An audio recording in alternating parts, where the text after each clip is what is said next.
So it's going to be our handsome or ugly faces for tonight. And we made some mistakes yesterday as well, because walking through that website of doom is like treading through treacle, with the dates moving, the DPC opening and closing and telling us we had 4 hours. When we finished last night, I think it shut at about 12:30 or 12. So yeah, and we assumed that we had today to kind of fine tune part 8 and 7, but it turns out we've had limited access. Which was good, because we split it yesterday and got it done yesterday. So this is we have tuned it today a little bit, but only in the last couple of hours. So I have retuned some of the bits from yesterday because I've made a few errors, typo, and so we'll go through them because they're quite important changes.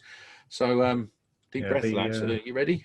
The current situation with the website, the BSI, is that it's now in 4 bits, and you can only look at 2 of them, and the other 2 don't have a button to view it for some reason, known only to them. So there we go. I'm not going to make any swear words in this one whatsoever. You're going to keep your comments calm about BSIE tonight. The B stands for broken, basically, because it is. Yeah, that'll work. I was thinking of other things, but I'm glad you finished. You witty bugger, you. Right. Let's get. Oh, hang on. There we go. Mouse problems again. Right, there we go. So we all know where we are. So hello, everyone. We're now sat on the 18th edition. We know we've been introduced to Amendment 1, and the only real people who've probably read it are the EV installer mob. Very small, free to download, which is why it was white. So this webinar, for those who may not have watched yesterday, what we did is we went through pain and misery from when it was released yesterday around lunchtime, and chucked together slides and key highlight bits, having 2 screens, reading and getting migraines. So most of yesterday we had a headache doing this, but it was just trying to give you an advanced preview of our thoughts as a collective group of friends, and also allow you guys in the chat to engage and have conversations with us, because this is just as much your webinar as it is ours. If you're watching on YouTube, we always say the same thing as we did in the last one. You kind of lose half of the experience, without a doubt, at least. But yeah, we'll put this on there as just for record, and we always get asked to put them up on YouTube anyway. So we're now in the wonderful world of brown trouser alert, or brown cover alert, Amendment 2. So a couple of key dates. This isn't out yet as a formal document, and it could change. 28th of March 2022. So we've got till, is it 11th of December? Or have they changed that? It depends. I mean, last night, it was yesterday. It was last night. Yeah. It's now 11th of December. I think it's supposed to be December, early December. B stands for broken. That was the agenda. It's supposed to be then, once it comes out, you can adopt it straight away if you choose to, or you can give it a year, and then all installations designed after 28th of March 2023 are expected to comply in some form. So yesterday we went through parts 1 to 5, but we skipped a few bits out of 4 and 5, and we're just going to kind of go back into 4 and start where we were going to hit. We were going to discuss with Kirsty, but at the moment everybody knows this regulation. It's overvoltage control. Protection against transient overvoltage shall be provided where the consequence caused by overvoltage could result in serious injury to or loss of human life, or result in interruption of public services and or damage to cultural heritage, or result in interruption of commercial or industrial activities, or affect a large number of co-located individuals. Pretty much everybody there, let's be perfectly frank. Yeah, we've returned to this a number of times, and that's always the outcome of a discussion point, isn't it? It's been worded like that to try to capture everything.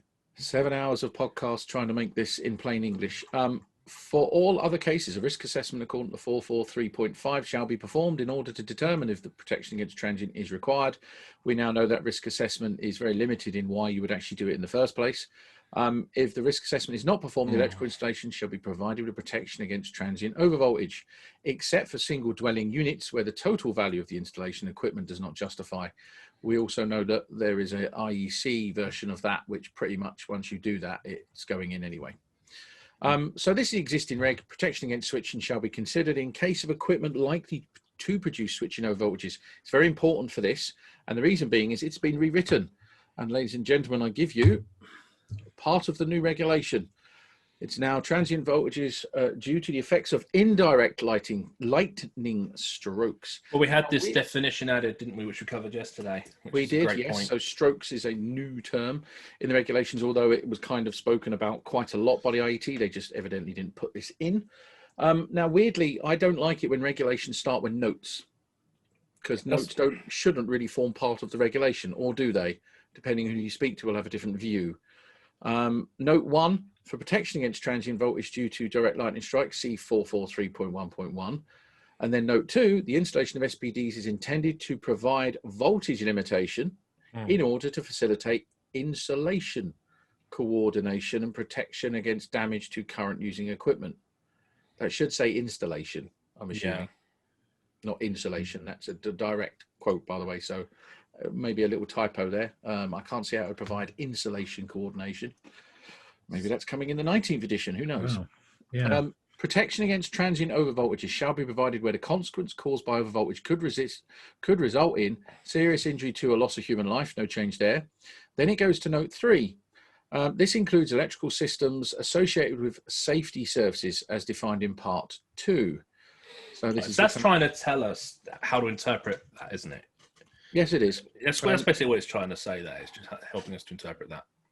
So there is now also, there's a new part that says significant, this is all new, by the way, that's why it's in green, significant financial or data loss.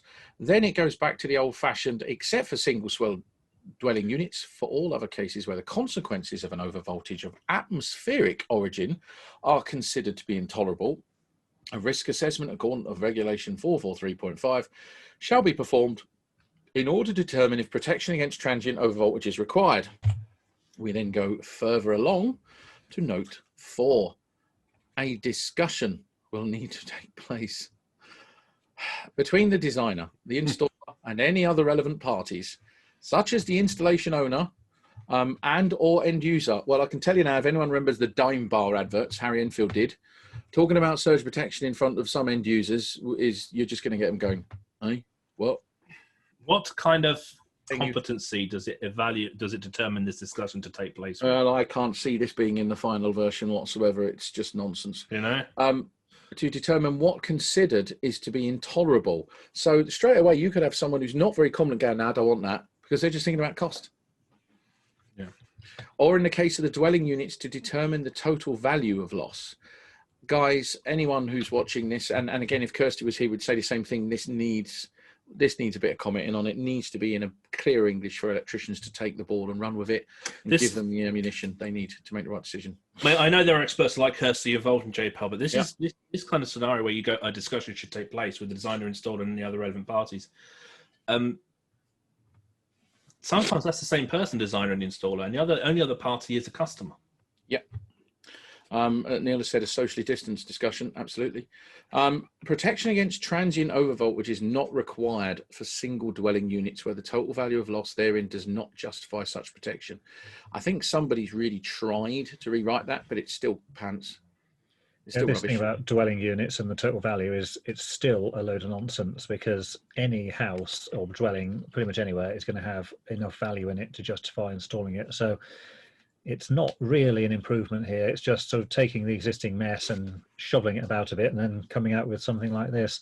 Well, there must be someone on the committee that goes, "Oh, sometimes you have an indirect lightning stroke, and the only thing that goes down is a phone or a modem or something that is not as expensive," and so they probably just keep throwing this back in as an example. Yeah, that's probably it. There's no other reason. I think my comment was to you guys when we were discussing this was, it looks like different people have written it and they've badly stitched it together like Frankenstein's regulation. Yeah. Note 5, in practice, most single dwelling units have current equipment rated to overvoltage category 1 and or 2 connected to fixed installation. See regulation 44361. This equipment therefore is potentially at risk from the effect. Just fucking spell it out, will you? Yeah. Come on. Well, Jonathan in the comments has put, just make it mandatory and get on with it, because absolutely, Jonathan Harrisburg, well said, that man. That's where we're going. It's very frustrating. Now, normally this is the bit where we would ask Kirsty to chip in and vent or agree or disagree, etc., etc. But I think what we'll do is we'll get her onto a future webinar. Dave, you can get her on in the future once this is settled down a bit and everybody's had their say and and all the rest of it. So back into part 5, guys, because there was bits that we kind of didn't really cover yesterday. Labels. This is an existing regulation, hence the blue book, where an installation incorporates an RCD. An instruction notice shall be fixed in a prominent position at or near each RCD in the installation. The notice shall be inscribed in indelible characters not smaller than those illustrated here and shall read as follows. Now, we all remember the printing faux pas where they made them really, really big and it got ridiculous. And then they was like, oh, no, yeah, the labels are wrong. It's the corrigendum. I've lost count of how many corrigendums since the 18th came out. The corrigendum. Yeah. We should have a corrigendum for a corrigendum. So there's the label. We all know that. It's basic bread and butter stuff. However, they've rewritten the reg. An instruction notice of such durable material, so maybe someone's learning, as to likely to remain easily legible throughout the life of the installation, there's an asset management phrase, shall be fixed in a prominent position at or near the origin of every installation. In theory, this is a labeling sheet you could put in a switch room, maybe if it's commercial industrial. The notice shall be inscribed in indelible characters. They've removed not smaller than those illustrated here and shall read as follows. Now, I've moved the label to the next slide for a reason.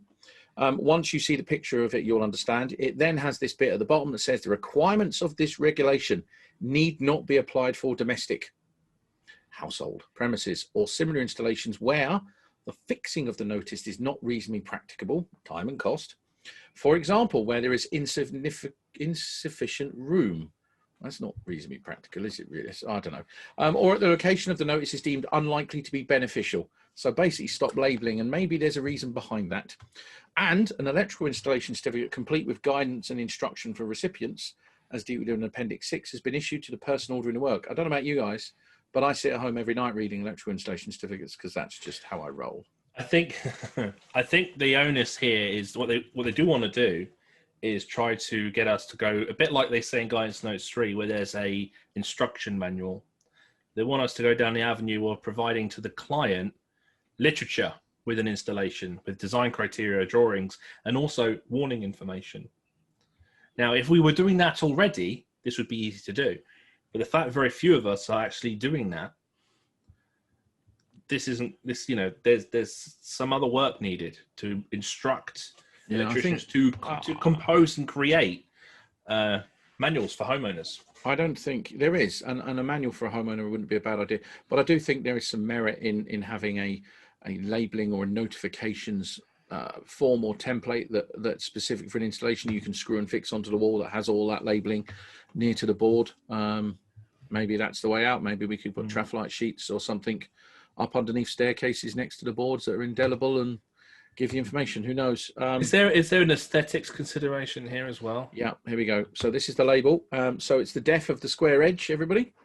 It's not in black and white, by the way. I'm in screenshotting that really crappy website. It inverts. So yeah, what can you do? The installation of part of this is protected by a device which automatically switches off as supply of the fault develops.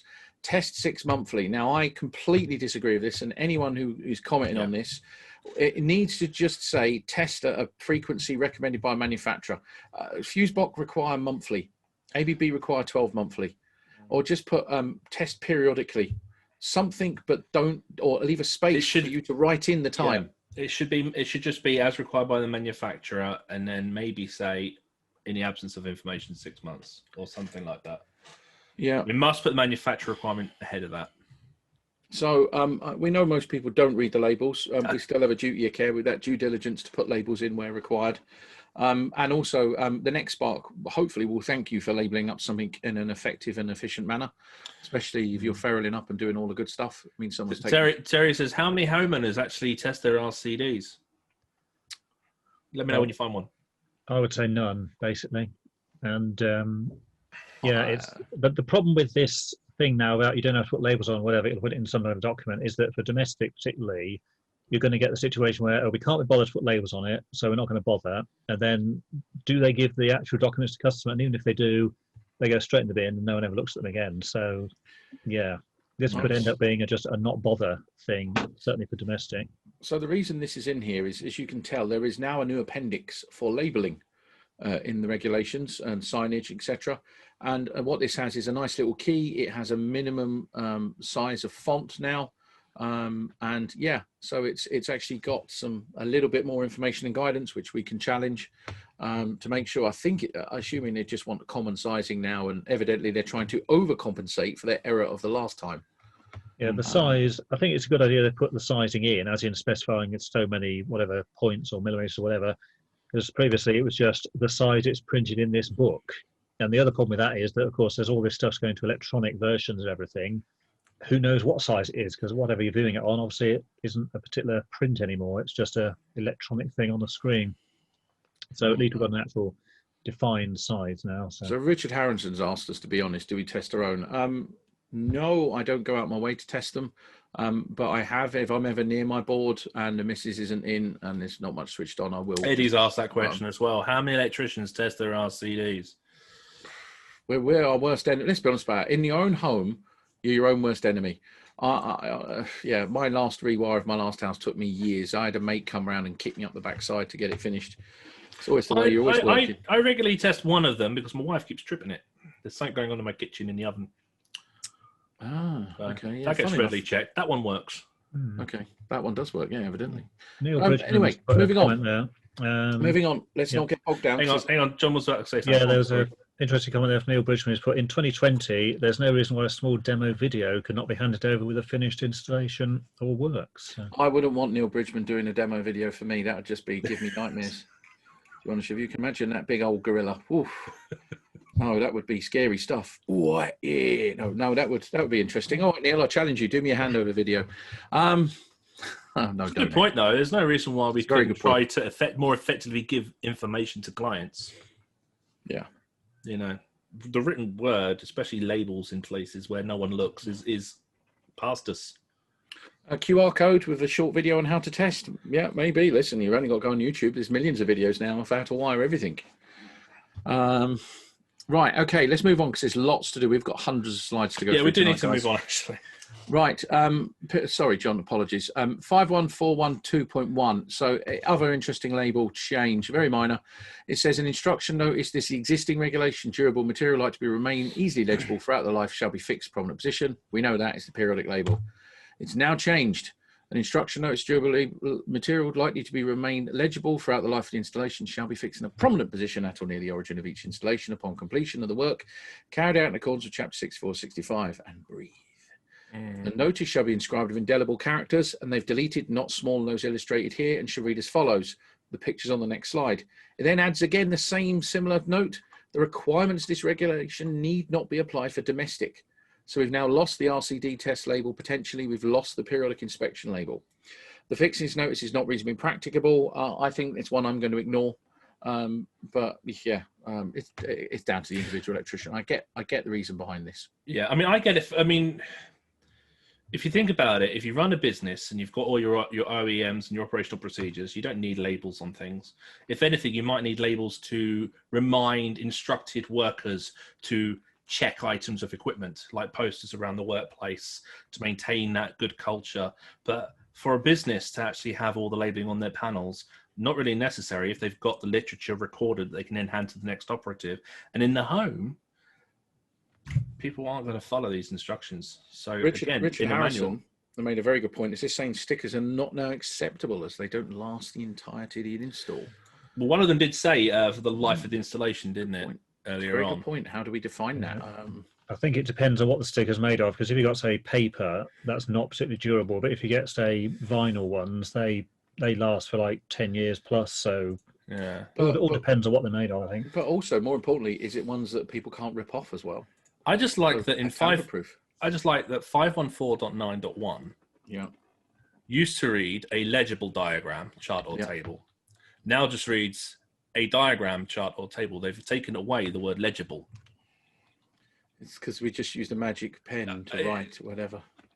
I mean, it seems like a job. Bad. Right, moving on, guys. There's lots to go through. Just a quick one on this, because I messed this one up yesterday, so I apologize and I hold my hands up. This is the current regulation for unwanted tripping. So this is the split board debate, okay? We know in the last regulations, this was introduced, unwanted tripping. Residual current devices shall be selected and erected to limit the risk of unwanted tripping. Following considerations: subdivision of circuits with individual RCDs. RCDs should be selected and the circuit subdivided in a way that any leakage likely to occur, normal operation of the connected load, will not cause unwanted tripping. So not fault current, just normal operation. In the order to avoid unwanted tripping by protective conductor currents and or earth leakage currents, the accumulation of such currents, the RCD should not be more than 30% of the rated residual operating current. So for a 30 milliamp, it was no more than 9 milliamps basically per circuit, which everyone went, where's the guidance? Where's the information? Where is it? Where's the leakage information? It caused chaos and it kind of, it just kept people away from going down the RCBO route. It then says, no, this will allow better selection of RCD due to nature of load. RCDs may operate at the value of residual current in excess of 50%. So you can use time delayed, you have to do coordination, selectivity, etc., and coordinate them with surge protection devices as well. So that's the existing rig. In the new bit, and I've just kept it in white so that I don't go blind, they have added an additional part in, and this is what we kind of missed yesterday. So you can still have all of the existing criteria, but there's an additional line that says the use of RCBOs for individual final circuits in domestic installations. And we will tell you why when we get into the testing part, because it's fairly evident that given the fact that yesterday we agreed that they'd removed anything up to 10 milliamp needed any special measures. The dual earthing on the back of sockets is now gone. It's fairly evident they're not worried about anything up to 10 milliamp. Yeah, the high integrity earthing requirement for two yes connections is gone, and you can see it's now just pushing people down that RCBO line. Is this well worded? No. Can it be better? Yes. Do we need to tell them our views? This is why this is we're doing this so that you guys can understand it. For anyone who is a learner or on that journey, just a quick reminder, different types of RCDs. When we say types, we don't mean MCBs. The type AC for general resistive loads. Type A provides up to 6 milliamp of DC protection, which is really not much. Type F is up to 10 milliamp with protection against high frequency loads. Type B is all types of DC, whether it be constant, chopped, inverted, etc., rectified, plus high frequency loads. When you go type F and B, it gets very expensive. As I said yesterday, there was a guy who had a coffee machine and dedicated circuit, lots of money. Moving on very quickly, again, I made this error yesterday, apologies. For general purposes only type A, regulation 531.3.3, note 3, for general purposes only type A RCDs may be used. So you can see now we are moving away from the AC type. It then says type AC RCDs shall only be used to serve fixed equipment, where not portable, where it is known that the load contains no DC components. See note 4. Now that error is still in there. It's my fault because it was note 4 when I looked at it and then it changed. Note 2. Examples of fixed equipment containing no DC components may include, but not be limited to, electric heating appliances, resistive loads, and or simple filament lighting, which my dad still has, but does not include electronic transformers or dimmer. So finally, we got a bit more clearer guidance, really. AC is dying. It's a dying thing in this country. There are still places where it exists. It's on its way out. And then note 3 is for guidance on the correct use of RCDs. See PD IEC TR 62305, which is that standard there, which talks about leakage. It gives you a formula to work it out, which should be in the regs, and it's not. So shame on the people in the regs. And that's the table, and I've just put it, I've just recreated it above. And it gives some advice on generic values, but we've since discovered that Schneider have recently produced a good guide to RCDs with lots of values. But John, we know there are even more. They're hidden behind a £24,000 paywall from the Broken Standards Institute. Yeah, the problem with that is that there's a whole set of standards, and there's like about 108 of them or something, and each one deals with a very specific type of appliance. So there might be one for, say, coffee makers and one for sort of washing machines and this sort of thing. And there's a line in each one that tells you what the leakage for that particular type of appliance is. Yep. So to get all of them, you'd have to literally spend that, what, 28,000 quid or whatever it was, get all the standards and then look in them each one, and on that single line, oh yes, that's 6 milliamps for such and such and 3 milliamps for this and all of that. Is that a maximum permitted leakage allowance for the standard? Is that what those are? Yeah, it's a maximum permitted, and then some are things like sort of so many milliamps per kilowatt of connected load, and some don't even have. Once it goes over a value. We looked at this the other day, John, didn't we? And electric cookers, they were a maximum of 10 milliamp, which straight away warrants dedicated circuit. Yeah. So, you know, they're electronic, they're energy efficient now. So we need to accept that the DEF of the split load RCD board is coming, which in theory for a lot of electricians should be a stimulator. It's going to be interesting to see how people are coding this, but I agree this could be worded better. It should be worded better, and there should be guidance. And I'm going to make the comment when I do my commenting. There should be an appendix that gives all of the leakage, so that electricians can select and erect and ask questions about the use, so that they can take all reasonable steps to design accordingly. Yeah, I mean, we don't need the whole lot of the standards, No. because most of it is about how appliances are made and what criteria they're designed to. So it is literally just a line in each one, which needs to go into a table and be stuck in the back. So yeah, it's a bit of a coding headache. Neil's right. Richard Harrison, bang on. When the 18th came out, I actually used this slide when the 18th come out, and it did make you wonder when you look at other appliances or mobiles or printers and PCs, because you're limiting the amount of equipment you can have very quickly. So the output was always going to be bigger boards. It's one of the biggest questions I had myself, that I'd asked myself when I delivered the course. When I say, right, we now can't go over 30%, that equates to 9 milliamp.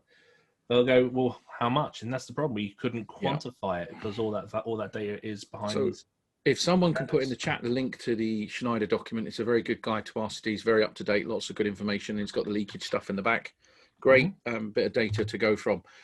Very quickly now, the last bit in chapter 5, 534417, there is a requirement for a label of a surge protection device, but it's the presence of surge protection devices installed downstream of a distribution board, potentially type 2s or type 3s, i.e. in a socket outlet, shall be permanently indicated by a label at or near the distribution board. That has now been rewritten. It now says the presence of surge protection devices in an installation shall be indicated by a label at or near the distribution board. The label shall also include instructions for checking the status indicator of the SPD. The requirements of this regulation need not be applied for domestic household premises or similar simple installations where the fixing the label is not reasonably practicable. So it's the exact same thing as in the last one. So it's, you shall put a label in, but if you can't practically fit it in, you don't need to. These regs are getting weirder. Do it, but you don't have to. Do we have to document and justify all these decisions?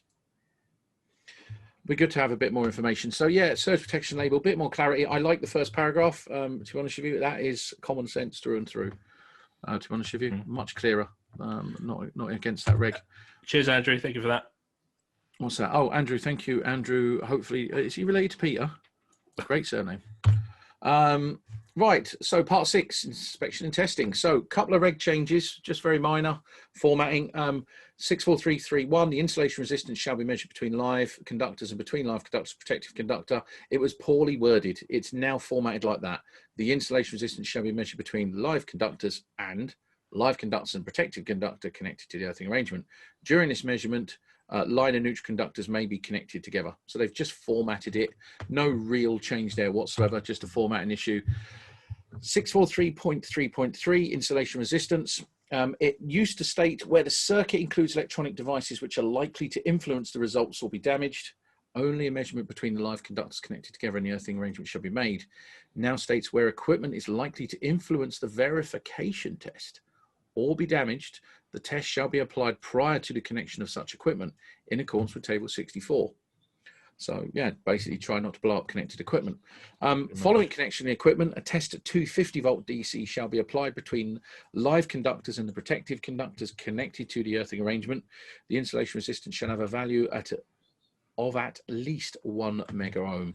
They have then deleted the note which says additional precautions such as disconnection may be necessary to avoid damage. They've just basically reworded it. One minor change, earth loop impedance and prospective fault current, regulation 64373. There are 2 new notes. The validity of test readings taken with fault loop impedance test instruments may be adversely affected by power converting equipment, such as inverters. Yeah, no poo Sherlock. Anyone who's tested UPSs knows that when you do an earth loop, it will affect it. It's an inverter. Note 2, further information on measurement of earth loop impedances can be found in Appendix 3.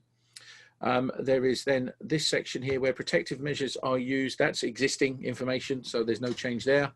They then added a note. Further information on measurement of earth loop impedance can be found. Why have I repeated that? Sorry, there's another mistake. Apologies. That's the exact same as note 2. I don't know why that's like that. That's my bad. But yeah, so it's just a couple of additional notes, basically giving you a warning about affecting of loops. But the key thing is and prospective fault current. Yeah. That's now telling us to test for fault current values. Be interesting to see what everybody is thinking about that. Same bloke who's been doing Boris's lockdown rules on JPEL now. Yes, I wish it was. Okay, so there's a lot to go through, so I'm going to go through it at a bit of a pace. Sorry. So Jonathan asked about selectivity of types of RCDs are still not addressed in this. Other than the coordination the way it was before, there's nothing new addressed about coordination of different types or selectivity of different types. But there is in that Schneider document the different types A, C, B, and all that. So there's nothing specifically on the rigs in that. Sorry. They also need to harmonise all the different types as well, because you've got like the ASI version, and every manufacturer's got their own variants of types now. Which is a bit of a worry. So 634.8 additional protection, which is about the verification of the effectiveness of the testing of RCDs. Nothing's changed except for the note, which is deleted. The note has been deleted when you say effectiveness is deemed to be verified when 4.151 disconnects within 40 milliseconds. So the 5 times test is gone. They've deleted it. That's probably Hager and that whole shenanigans with 250 milliamp 5 times and all the rest of it. Yeah. So the 5 times test is gone. I have a view on it. I'm still going to do it. I work from the regs, not to them. So what we'll do is we'll show you some model forms. Okay. So this took ages screen grabbing this. So hopefully you can all read it. This took hours getting this. Right. Electrical installation certificate. These are the changes. They are removed in red. So details of clients, everything stays the same pretty much except for in design. They have removed where it says having exercised reasonable skill and care when carrying out the design, and additionally where this certificate applies to an additional alteration, the safety of the existing installation is not impaired. Okay, so what they've done is remove the line that says the designer's work won't impair the safety of the installation. Yeah, really to the point of that. It's tinkering around with stuff. Let's just spray Teflon. Does that mean you don't have to declare that anymore? You know what this is probably about? This is a designer on a major project went absolutely tits up. I'm not going to mention one, but it's underground and it's very late. And they've probably realised the design was fundamentally flawed, and these certificates were used as an argument because of the designer's duty to ensure that their design doesn't give rise to danger. Mm-hmm. Let's get it changed. I don't agree with that. Richard, the times 5 was always adopted because of the requirement of additional protection would say that 40 milliseconds test, and the way to achieve that would be at 5i delta n. That moved in the 18th edition from 415.1.1 into part 6, and it's now just vanished. When that did move, we had this issue with, was it Hager? Yep. They had a device that tested at a different current level. The question really is, how do we determine additional protection? Yeah. You know, what is protection now?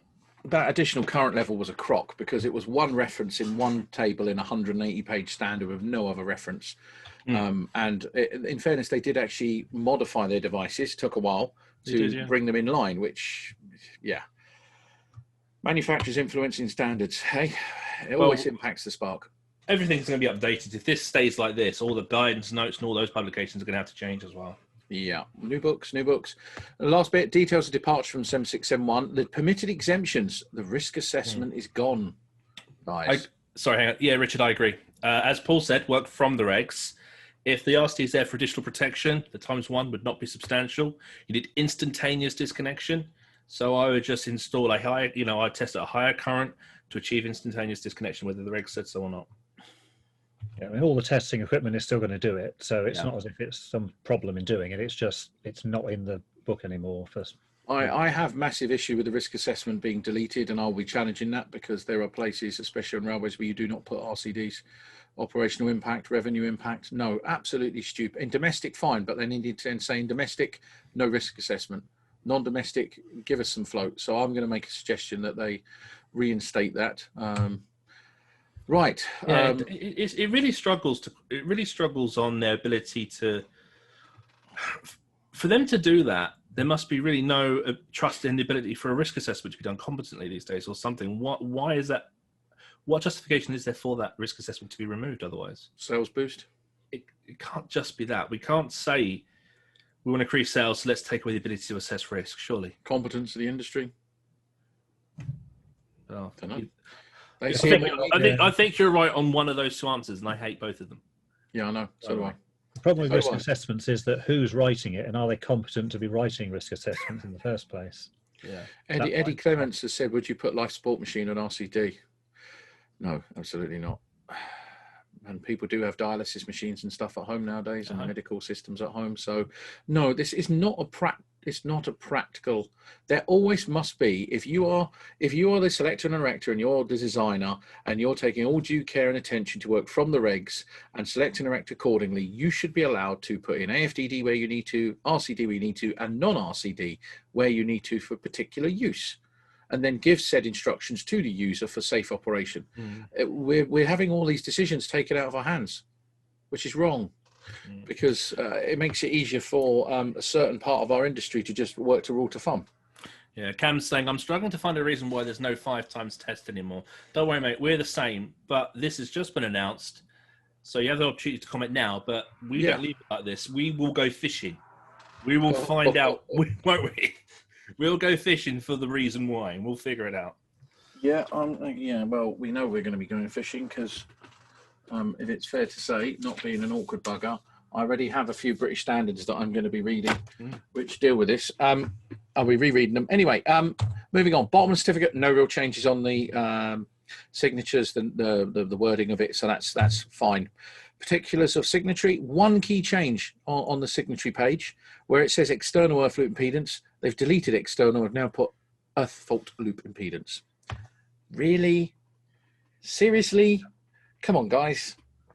So we're not testing ZEs anymore now.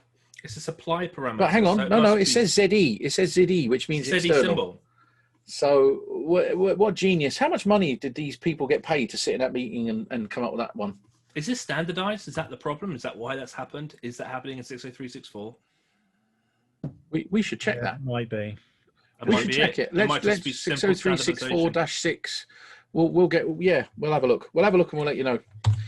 Right, here's okay. So on the next part of the certificate, the bottom part, whole new section.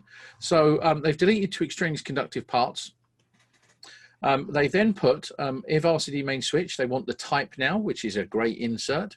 But this new one, schedule of inspections, the outcome positive on 1, 2, 3. So condition of consumer's intake, parallel or switch to alternative source supply, methods of protection, basic protection. This is a whole new section, which is now in here, and this is the electrical installation certificate.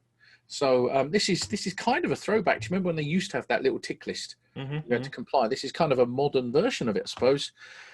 At the bottom, they've then deleted the attached schedules as part of this document. They've then changed it to this certificate is valid only when schedule of test results are attached. Okay. So there you go. Just now rewording on that one. Model form EICR. So the EICR. They have destroyed the tradition of my industry. If anybody remembers yesterday, dwellings is a new term. You now no longer tick domestic, it's dwellings. Really?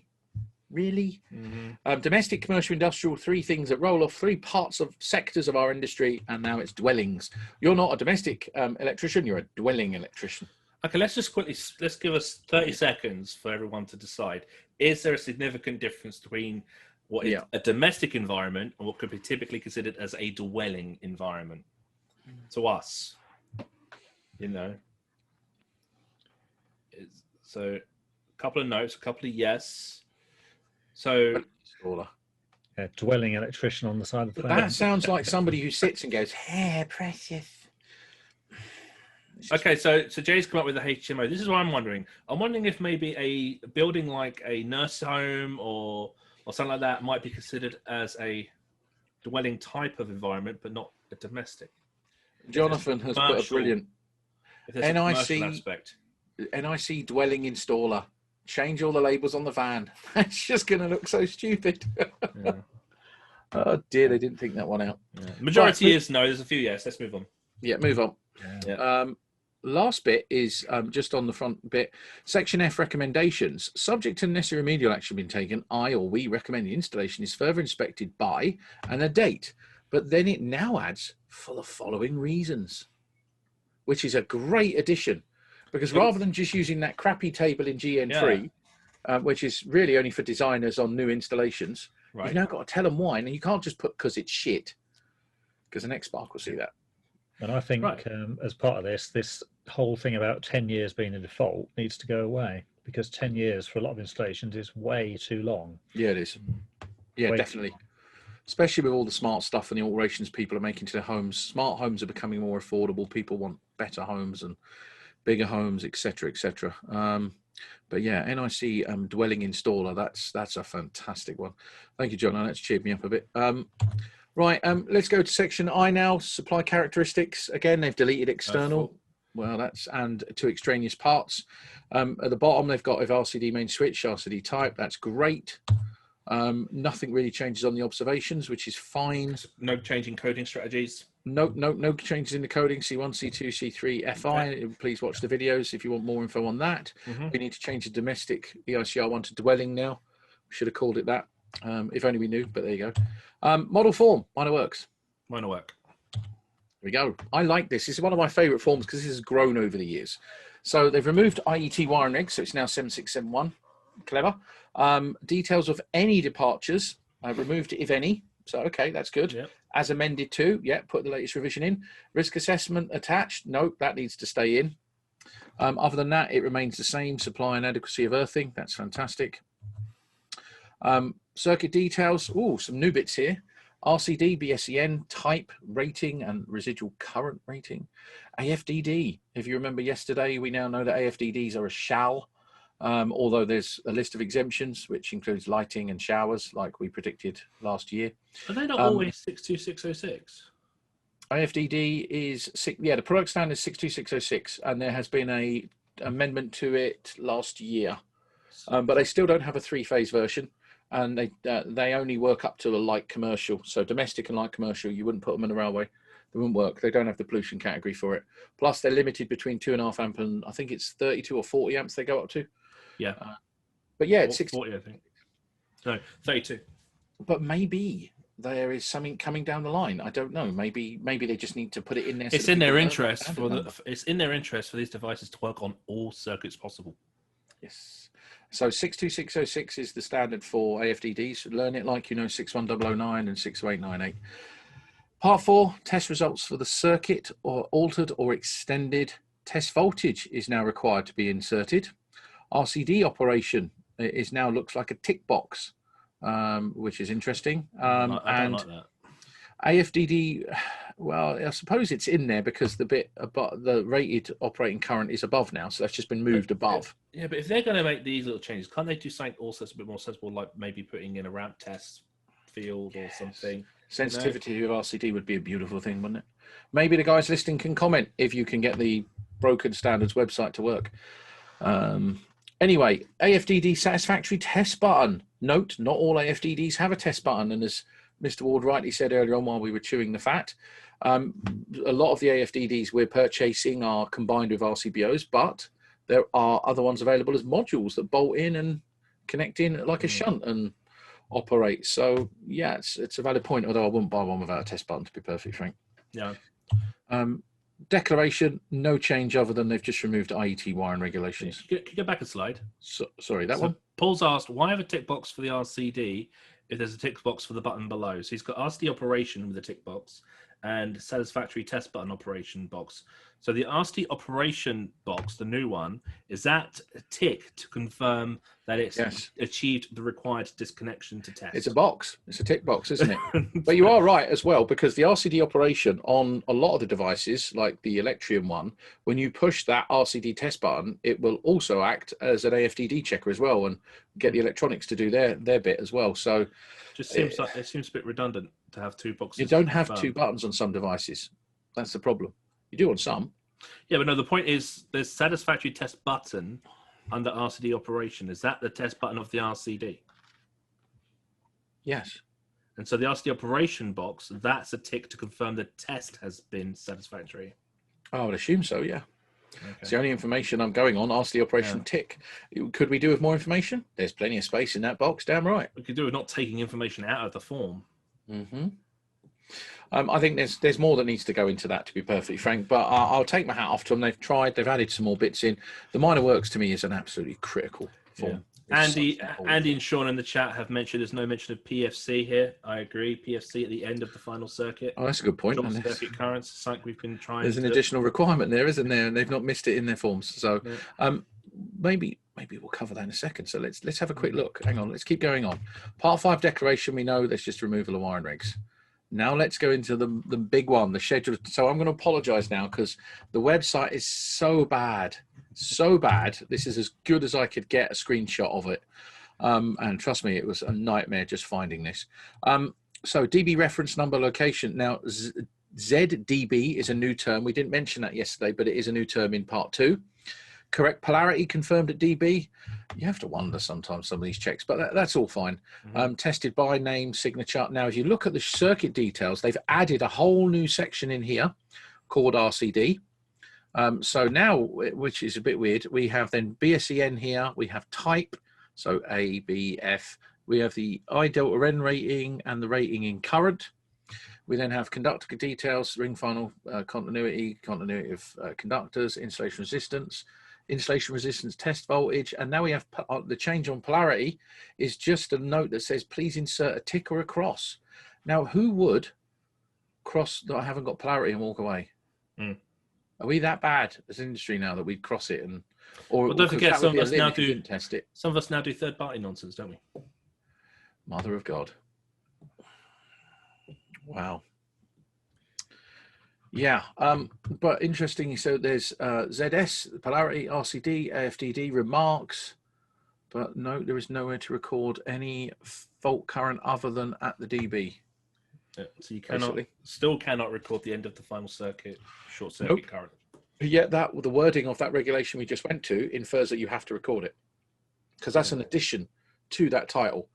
But yeah, okay, that's enough of me.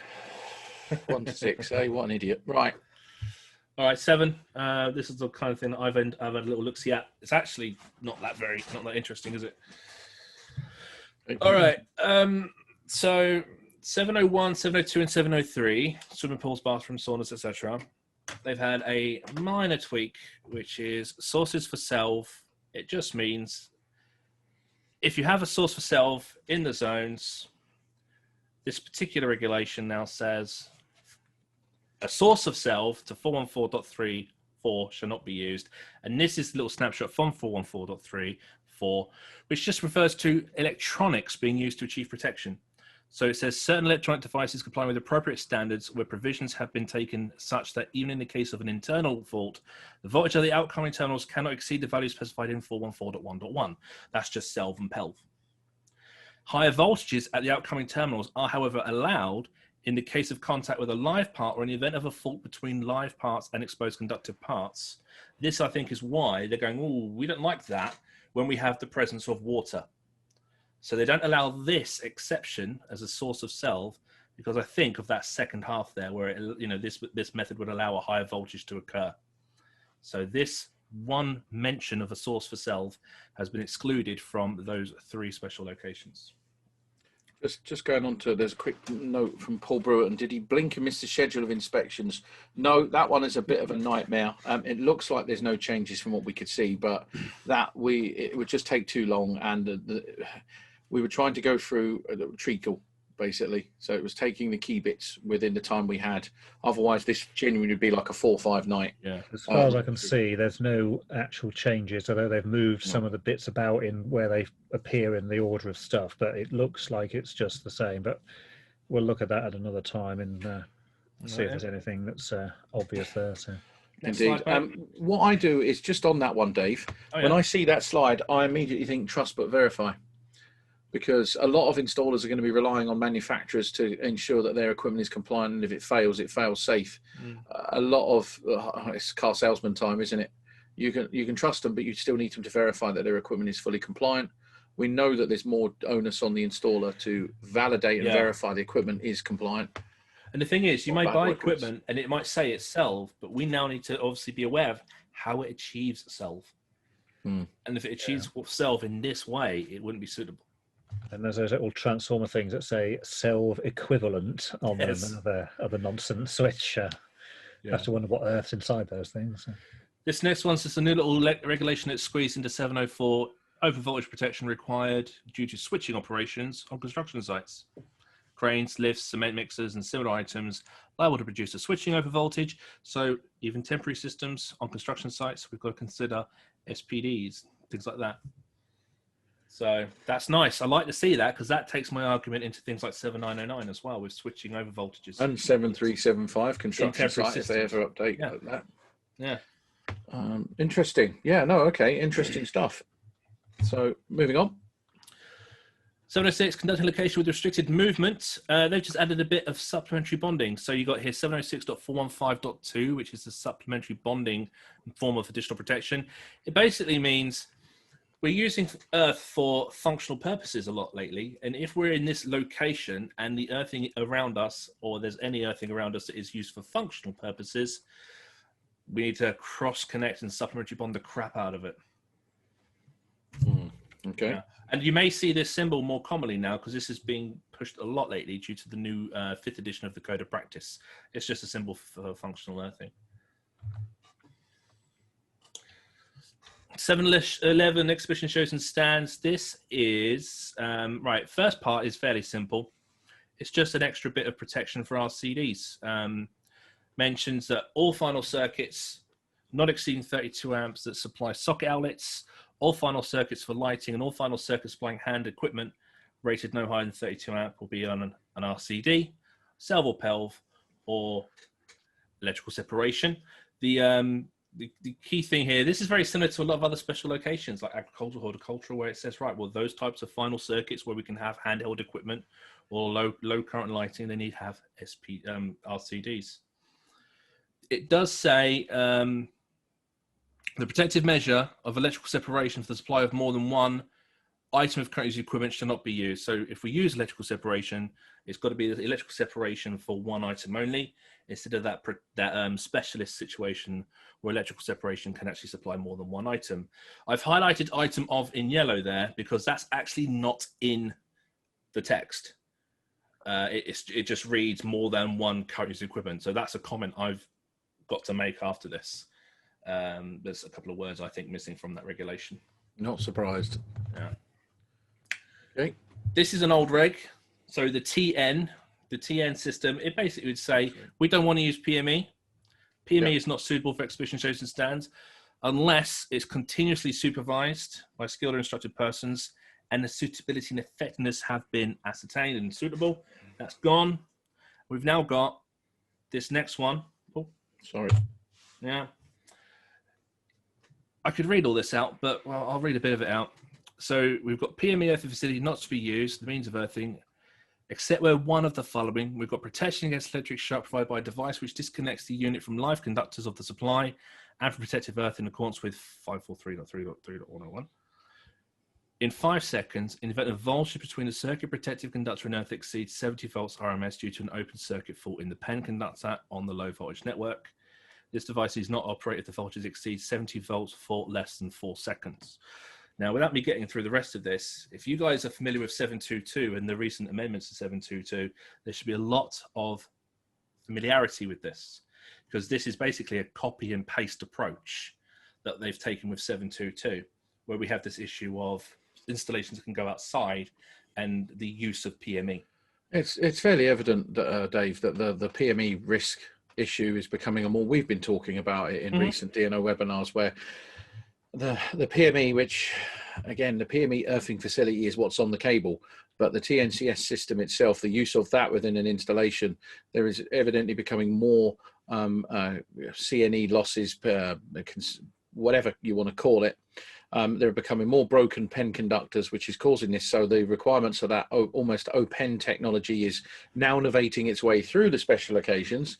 And I have said this to the chairman of JPEL, this needs to be in the main body of the wiring regulations. If we've had nearly 1,000 people injured a year from broken pens, then we need to be installing this and we need to be taking measures. The trouble is the industry doesn't know what measures to take. because it would involve TTing potentially or isolating transformers and getting very, very complex. And John's about to do that in a minute. So, right. Yeah, the bottom of that just said that if you couldn't achieve the one above, you need a device that achieves the same thing. Again, much like in 722, where you may have a special device that achieves the same level of protection. Yeah, we need to do something separate just covering this. I think when we do our DNO webinar, the next one will cover this because we need to. Let me look at the comments before we move on to Solid. Oh, sorry. Apologies. DNO. Dave says, surely DNO should be installing these. The DNO should be fined for every broken pen £1 million. There you go. I've said it. They're supposed to be maintaining the network, and if we have a potential danger because of value engineering in the 70s, they should be paying for it, but they're not. They're Tefloning onto the homeowner and the installer, and it's not fair. And Andy says, any clarity on whether 7909 applies, and what about TNS stop being TNS? Well, 7909 there's not a clear line as to what is 711 and what is 7909. There's some good interpretation about it. I think probably one of James E's books probably put it best, where he tried to explain the difference between an event and just a work exhibition. The way I think about it is 7909 has to be read in line with 7671. It says right at the beginning of 7909 that this must achieve full compliance and coordination with the fundamental principles of 7671. And the fundamental principles of 7671 will push through to part 7 to supplement the rest. So in my view, I'll comply with BS 7671, and then if necessary, I'll then add to 7909. Yeah. Regulation 11013, part 9, temporary events. But yeah, there's more that needs to be done. So our second DNO one, we'll hit this head on and go into it in some detail. Yeah. Okay. PV. Okay. We've talked about prosumer yesterday. Briefly. We'll talk about it a lot more soon. But because obviously with prosumer, we're going to be changing some of the use of or purpose of PV, they've had to rewrite the scope. Because before when it was introduced, it was mainly for the feed-in purpose. So it's had a rewrite of scope. It just says it now applies to installations of PV generators intended to supply all or part of an installation and feeding of electricity into the public grid or local distribution. Okay. In this section, equipment of a PV generator, like any other item of equipment, is dealt with only so far as its selection and application of the installation is concerned. The installation of a PV generator starts from the module or a set of modules. So I don't know if you guys are familiar, we connect the cells, form the modules connect into a string in series, then we connect the strings in parallel to create the array. I don't know. Can you remember that from your solar training, Paul? Can you remember that? I can, yeah. I've played with many a string. It's all about the magic of creating that right value of voltage and then creating the current and then creating the whole thing. PV module manufacturers, up to the user installation or the utility supply point. Requirements of this section apply to one of the following. All right, next slide there, mate. So the scope of this applies to either using PV generators to supply an installation which is not connected to a system for distribution of electricity to the public, so not connected to feed the grid, maybe like an island mode or something.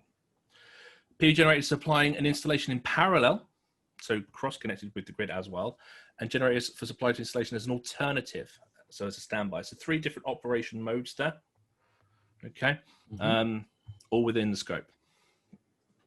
So anything else that's new? This next slide.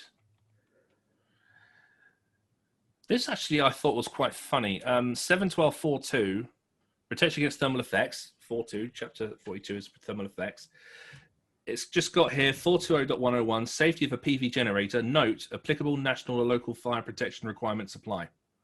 That's what I didn't think the reform order of BS 999 covered solar PV, but that's all it says under that one little regulation. I think it's fairly evident why, because a lot of PV over the years, because PV's been around now good 20 years now. I remember doing my PV seating guild 15 years ago, and there have been a number of reported fires. We know we've got reports from Germany where there's been DC leakage from the panels. There's been connectors that have failed, and anyone who does PV will know this far better than me, but I think the technology is definitely getting now. It's matured after many errors. Sorry, can you go to the previous slide? Oh, sorry. Just before this, right. Andy says, what about small-scale wind generators? Where is there nothing on these? It's got in the note here of scope for PV that requires PV generators with batteries or other energy storage. They're under consideration. What's not happened here is we haven't actually got regulation on the storage of power from that renewable, which is also where that small scale wind generator would also come from. Yep. So that's not been brought into this. But we know it's in 60364 part 8-2 and 3. So it's it's there, fairly it's just evident not there yet. it's going to be an amendment 3. Yeah. God, don't start talking about amendment 3 yet. Sorry. Comment there about is 70 volts now deemed a safe touch? Well, the answer is no, and it's also yes, because it depends on where it is and what the circumstances are as to whether it's safe or not. So although there is 70 volt in quite a few bits, the other 55 thing is still there as well. So yeah, it depends on the circumstances. I use 41162, which has the formula in it. So RA times ID should be greater or less than 50 volts. That's the one I've always gone to for an AC LV general distribution system. I use 50 volts. I have issues at the moment because if you look at other standards, they do reference step voltages and touch voltages, and then infer compliance with the wiring regs is compliance with that standard, but they're not. They're fundamentally totally different polar opposites. But I think that comes down to standards getting their act together and having different views. There has been a cross interpretation, I think, with regards to that. I also use the same formula when I do things like supplementary bonding. I always refer to 50 volts, so I can be aware of and quantify the voltage there. When they start throwing 70 volts, it does confuse the issue a bit. Okay. Let's try the next slide, Steve. Okay, next one. On that one. There we go. Right. So this is fire. We're still in 42. So a couple of things about fire. So it's got protection against the effects of insulation faults on the DC side in case of simple separation inside the inverter or on the AC side, so that we've got to consider protection of the DC side of the array. It's recommended that a fault be eliminated with the shortest practicable delay. So if we have faults, how is the DC side of an array protected right now if there's faults on that? Is it just controlled in the inverter? Is there other protection? Well, no, there'll be some sort of in the more expensive panels you'll get protection built into the panel to protect the output on the string, but there's no surge protection or anything like that. At the end of the day, these panels, the minute light hits them, they're generating. So it goes on to say an installation monitoring device or an IMD is to be installed except where 7.12.421.1012 applies, which is just below. And this IMD is going to verify the installation status on the DC side throughout the life cycle. There's that life cycle term again, Paul. Yeah, it's because they probably watched our webinar, didn't really understand anything about asset management. The PV array. And this is something you have to make, it's an important decision to make at the point of design. You've got to consider the life cycle of the equipment. This is something we did cover in this asset management webinar. And IMDs are there to do that. They will constantly carry out tests, and they'll give you the first hint of installation degradation. The monitoring function may be provided by an inverter with integrated installation monitoring, also capable of detecting installation faults. Most of the big ones do, the commercial industrial ones do. Yeah, so they have IMDs within their inverters already? They do, yeah. The ones that I've just installed have all got them built in, but I've still got DC surge protection installed. Yes, so you kind of went ahead already with that one. Well, I'd already read the document, so I went, yep, I'm just going to preempt this. Okay, the alternative to the IMD is if there's functional bonding. Functional bonding. This is another term. Applied to live conductor inside the inverter on the DC side means to be provided to ensure the interruption of the fault current in a case of installation fault to earth in accordance with table 7.12.537. So that's the functional bonding, because functional earthing was always if you break the earth, it stops, the equipment stops, it doesn't work. It needs it for the operation of the equipment, i.e. balance load, 3-phase motor or something. What the frick is functional bonding? I don't even think that's in the terms. I need to look into. Part 2. We need to look into that. Maybe someone who knows can tell us. But yeah, we don't know everything, everybody. But this is a good debate regardless. We do know there's been lots of fires on solar systems. Yeah, indeed. Okay, so that was protection against thermal effect. This is overcurrent 4.3. This is a minor introduction. So we've got here, with regards to the nature of the circuit, because obviously you can have a variety of different array configurations. In a PV array, the number of strings above 2 strings in parallel protected devices shall be provided to protect each PV string where the following condition is met. So we have this little formula here, 1.35 times, and it's current. What do we think this is? The module maximum. I looked this up earlier. Yeah. And it's actually the PV module maximum overcurrent protection rating determined by IEC 61730-2. Okay, which is It's just really sad. on a page number. So, Good. So is that literally that comes with the module? Do you think? Yeah, it also says there's a note that says this is often specified by module manufacturers as the maximum series fuse rating. I'm familiar with that. It's basically going to be what the manufacturer of the module actually states, and that's that particular value that goes in. Okay, I just missed the old time of the knee curve. That was much easier to work out. Okay, so this is obviously about tolerance, full current tolerance of the array, but there's a number of different formulas, and there's pages of that. And so we concluded it's just currently Guff. And the reason we're going to call it Guff right now is because we haven't got the time to go through every single example that's in this. But yeah, it's pretty much a full rewrite, isn't it? Yeah, it's a rewrite. And this kind of gives me a headache with regards to training when I think about how train's going to adjust to this. But we probably will revisit this one section 712. There's a few things for us to kind of go on a learning journey here. And probably we'll do another webinar on it in a few weeks' time or something. Daniel Casey has found the definition for functional bonding conductor as a cool. What's he got? Conductor provided for functional equipotential bonding, which is completely useless, really. But anyway, that's what it says. It appears to be in relation to stuff that requires a ground reference to actually work, Sean says. If you went to a football game and did this, you'd have the entire crowd singing, "You don't know what you're doing." But that's what I love about this, right? Instead of like webinars and things on Facebook, these guys in this room are actually going off and finding answers for us. Yeah, and it's worth saying thanks everybody actually for demonstrate. And this conversation may carry on later on. It's great because Sean's gone mad finding some links. Come on, let's plow on because part 8's a big one. All right. The another thing to add here is in 712 there's now a mention of SPDs. Now, Paul, you've actually experienced this before, haven't you? You've given yourself a little cheer there. Apparently, SPDs haven't been often installed on PV arrays, and so I have just installed 5 solar PV arrays of various sizes across railway stations. And when I had the design out, we were currently in one of our Friday night marathons, which we never record. We were talking about the IEC standards, talking about DC protection. So I went away and read it, sat down with my solar contractor and reviewed the design and said, well, where's the protection on the DC side? How am I protecting my inverter? And they went, no, it's done inside. No, it wasn't. So we then went to the manufacturer of the inverter and they were like, yeah, no, you can have that separate. Great, can I have it? And they were like, well, it's not in the regs. Don't care, it will be. Put it in. Pleased to say every one of my railway stations has DC surge protection. Thank you very much. Yeah. It makes total sense as well from the value of the equipment, because inverters are expensive bits of equipment, and obviously, of course they are. You don't want to blow up, do you? And also isolators as well. I have actual rotary isolators rather than these nasty plugs. And the reason I don't trust those plugs, I know the manufacturers say they're great, but I read a few articles about arc flashes in America where these plugs had failed over a period of time. They become brittle, and as they were disconnected, again, wrong working practices, but still remove the risk. Yeah, and we had a similar discussion with Kirsty about the same thing with SPDs on electric vehicles, didn't we? Just sometimes over voltage protection isn't applied when it always should be. Eddie's just put into the chat that he's just checked the Irish regs, which obviously are much closer to the European regs.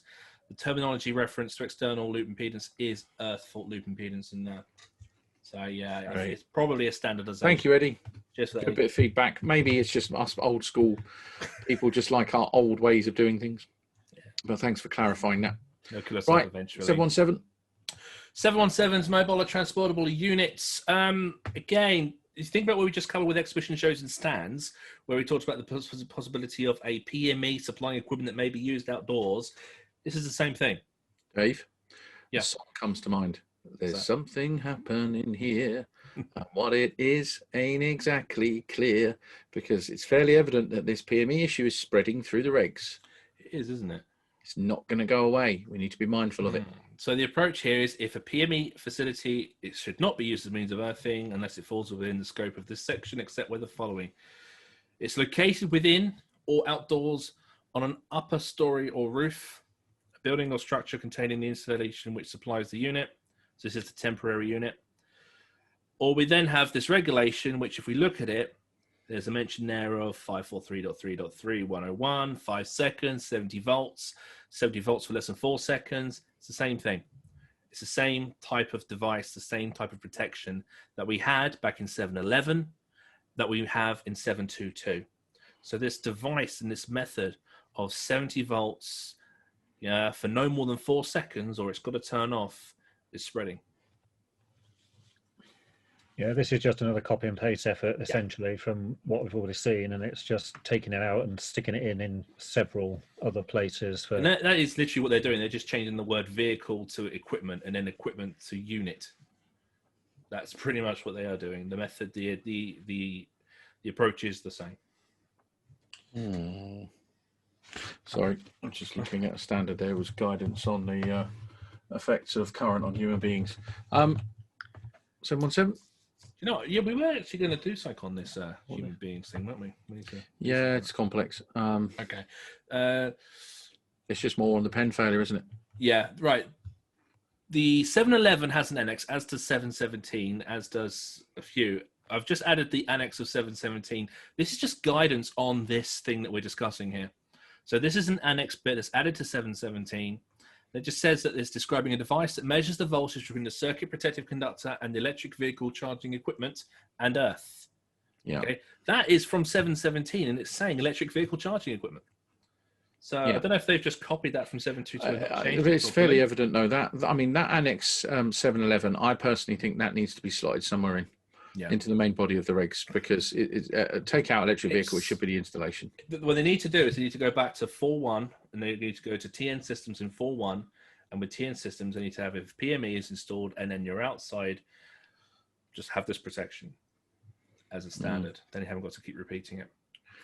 Okay, but yeah, it's just describing where the protection works here between the CPC and the neutral situation, or if the CPC and the main earth in terms of the fixed installation has the voltage, and what measurements and protective measures should be taken.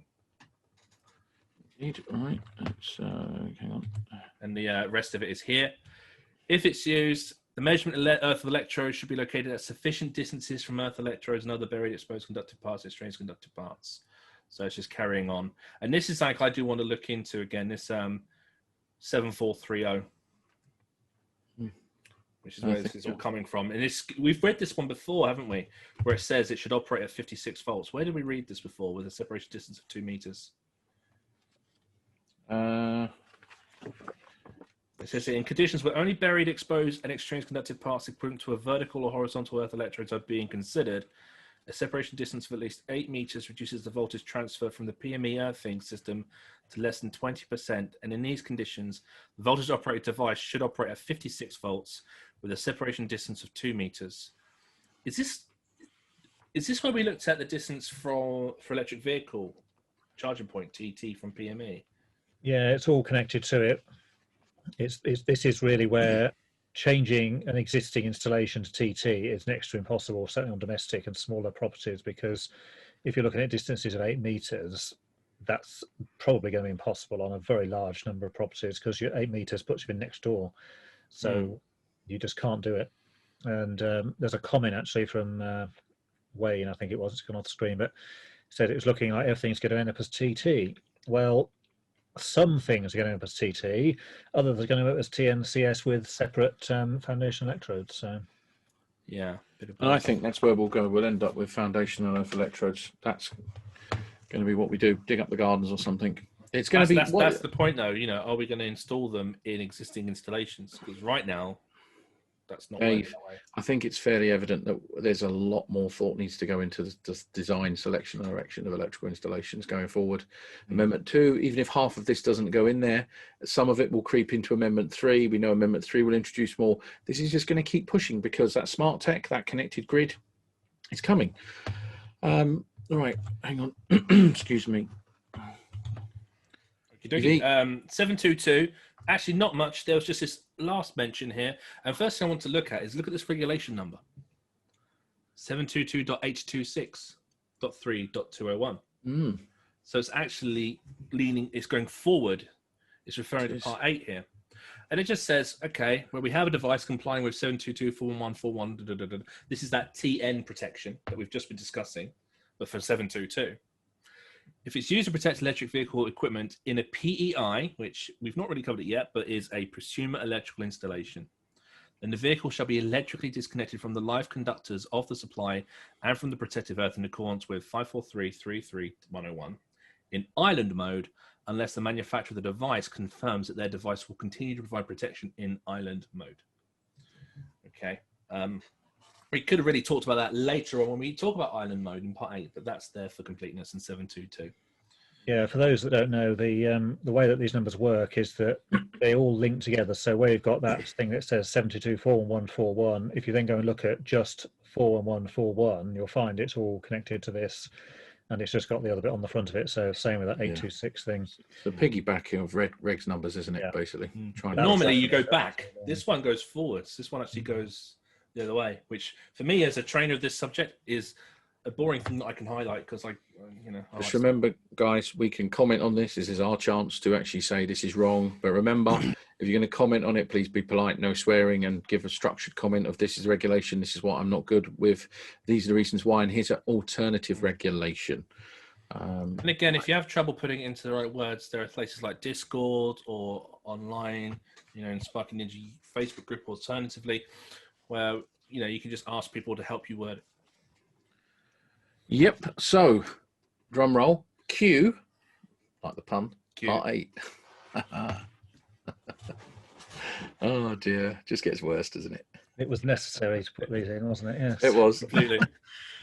Right. So this is part 8. Now the deal with part 8 is that it didn't exist before, so everything in this is completely new, or at least it's new as far as BS 7671 goes, because all of this has existed previously in another standard.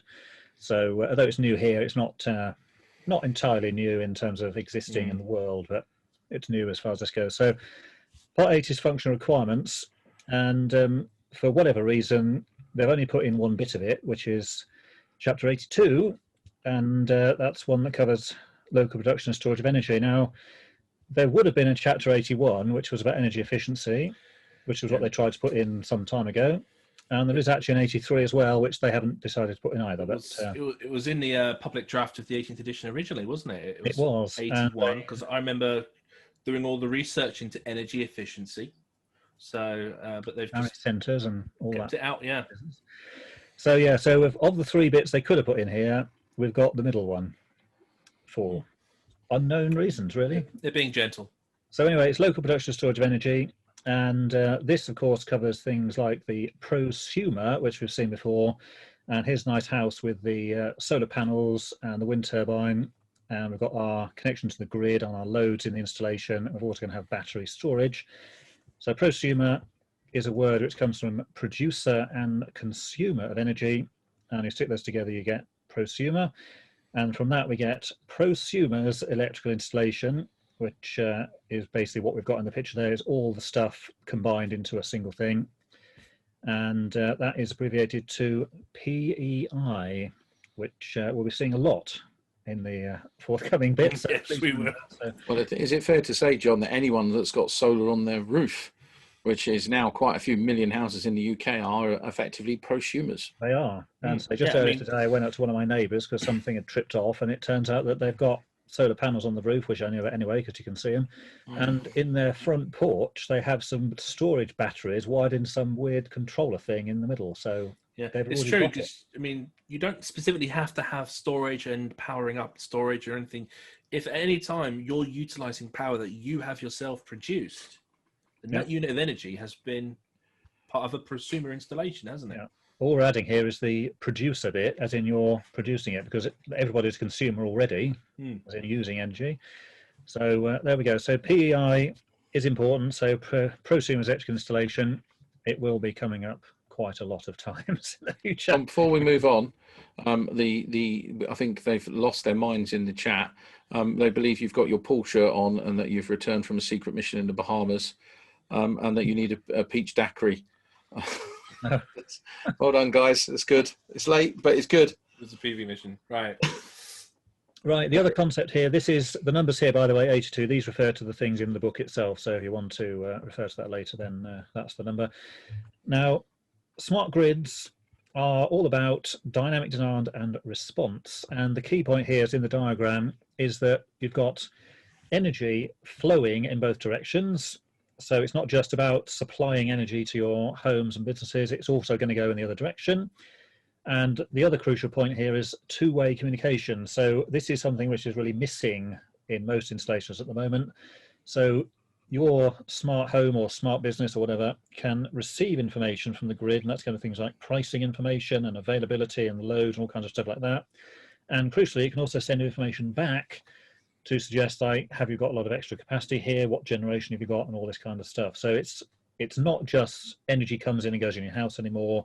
It's a two-way thing, and it's two-way energy and two-way communication as well. The bit about load shedding at the bottom there, that is a very crude method of saying, basically, if there's not enough supply, we're going to cut you off and you're not going to have any electricity anymore. And that can be either down to the... There was mention of it in Amendment 1 of curtailment, I think, in 722 briefly. It's all the same. It's all the same thing. Colin, yes, they are. Vehicle to grid is the commercial term. We touched on it briefly yesterday, where electric vehicles store power and return it to the grid.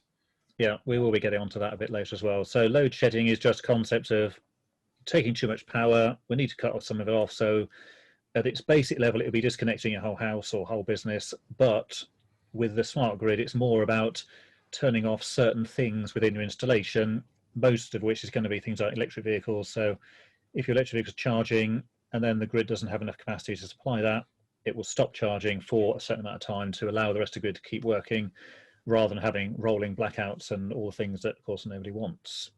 So that's the sort of smart grid concept. And it's not going away as well. This is government mandate. So smart grid is happening whether we want to or not. The whole smart meters is part of it. It's definitely two-way communication to allow local generation and distribution. Yeah. And the problem for us is manufacturers and companies will go, yes, sir, to government demands. They'll make technology, but they won't necessarily have infrastructure correctly set up for it. Yeah. Interesting. And we're the middleman that's got to deliver a safe system for it. Yeah. Yep. We're the ones get kicked. So yeah, bits of this exist now, smart meters particularly, but obviously there's a lot more stuff coming in, and it's parts of it are already out there, and it's obviously how it's all going to fit together. So there we go. Right. Now, in terms of your prosumer's electric installation, or PEI, there's several modes in which this can operate. Now, the first mode it can operate in is called island mode, and this is where your prosumer's electric installation is disconnected from the grid completely. However, most importantly, it remains energized. So this could be a situation where you've got solar panels on the roof and you've got some local battery storage. The grid, for some reason, goes away or blows up or something, or it's just decided to disconnect from the grid for various reasons. But crucially, your house or business can stay energized, running on its own power. This is completely different to what happens with solar installations now, because if you have solar panels now, as soon as the grid connection goes away, the solar inverter shuts down and you don't have any electricity. So it's about keeping your installation running when it's not connected. And then, of course, the other modes are when you are connected to the grid. So again, prosumer electric installation is connected to the grid. And it says modes because there's two of them. So there's actually direct feeding mode. This is what most people are using at the moment. So the grid is supplying your installation with energy. PEI again, prosumer electric installation. And in that one, you have to actually buy the electricity. It costs a lot of money. And then we've got reverse feeding mode, which is where you or your installation is supplying the grid with energy. So it's going the other way. So from your house and your batteries and your solar panels or whatever, going back into the grid. And the good thing about this piece, of course, is that when it goes the other way, if we go to the next slide, the energy companies pay you for sending them all of this electricity that you happen to have. Now, at the moment, this is not something that happens a lot or at all, but again, in the future, it's going to be totally possible for you to generate your own power and actually sell it to the grid at a decent price. Or even if there's an excessive generation, say it's a sunny day in August and all the power's coming through, you could charge up your storage batteries in your house on cheap electricity. And then later on in the evening, when everyone turns on their equipment and there's no real generation going on, you can sell the same electricity back to the grid at a higher price and make a nice tidy profit on it. You can store, you can take it in, you can store it, and then when the rate's different, you can sell it back. Yep. And the idea there is that it's all automatic. You don't have to actually do anything. It's all handled by the various bits of equipment. So very interesting. Now, these diagrams are out of the book and they do refer to the numbers there. So again, if you want to see this later, you can go and look these up. So this is the types of prosumers electric installation. Bearing in mind we just looked at the modes and that's how it's connected, but this is actually the types of things you've got within it and what actually makes up a prosumer electrical installation. This is the easiest one, called an individual, and you've got 4 things involved here. First one, which if we go to the next slide, we can see. First one is the public network, or the DSO as it's now called. Previously that was DNO, but it's distribution system operator now. So that's where your connection's coming in from the grid. Then we've got within the station power supplies, which is going to be things like your solar panels, possibly wind power, that sort of thing. So it's supplying energy or things into your installation. Number 3 is loads. So that's all the stuff in your normal installation, lights, heating, computer equipment, all that stuff that uses energy. And then the 4th one is storage units. Now, to be a prosumer's installation, you need at least to have one of storage or a power supply. You can have just one of them, but you do need at least one, and you can have both. If you don't have either and you've just got loads, then you're a consumer. You're not a prosumer because you're just basically taking energy away from the grid. So 3 elements inside, and this is just an individual building, could be a house or a business or whatever, that just happens to have installed some of this sort of equipment, and this is the most common situation that we have at the moment. Now the next one is called a collective prosumer's electrical installation. Got the same bits in it, so there's the public network connection, or the DSO. We've also got our loads. In this case we have multiple loads, so this could be a row of houses or it could be a block of flats or apartments, so you've got say different people within the building. And then your energy supplies or power supplies and the storage are actually in a separate unit, but they can be used by everybody else within the collective. So it's the same idea. And you can remember this one by thinking of it as a Borg collective. So the Borg cube is where the energy and the power supplies are, and the individual units are the drones. So the drones can leave the cube, but they can't actually leave forever, and they're always permanently connected to it. So it's a central point of storage and generation, and then everyone else is Daniel Casey was on the exact same wavelength there. He put in the word Borg before that slide came up. Yeah, I insisted that the cube had to move. You couldn't just see static. So in real terms, this could be a high-rise or a block of flats, and maybe there's a large PV array on the rooftop. Yeah, that's exactly it. Okay. And you might say have a load of, say, storage batteries in the basement, or more interestingly, you could have a whole load of electric vehicles in the basement, which acts as a storage. And then it's all, those things are all then used for the benefit of the whole building or the whole collective. Even though there's only, say, one set of solar panels, it can be obviously for the benefit of everybody there. Just take a moment and go into the chat.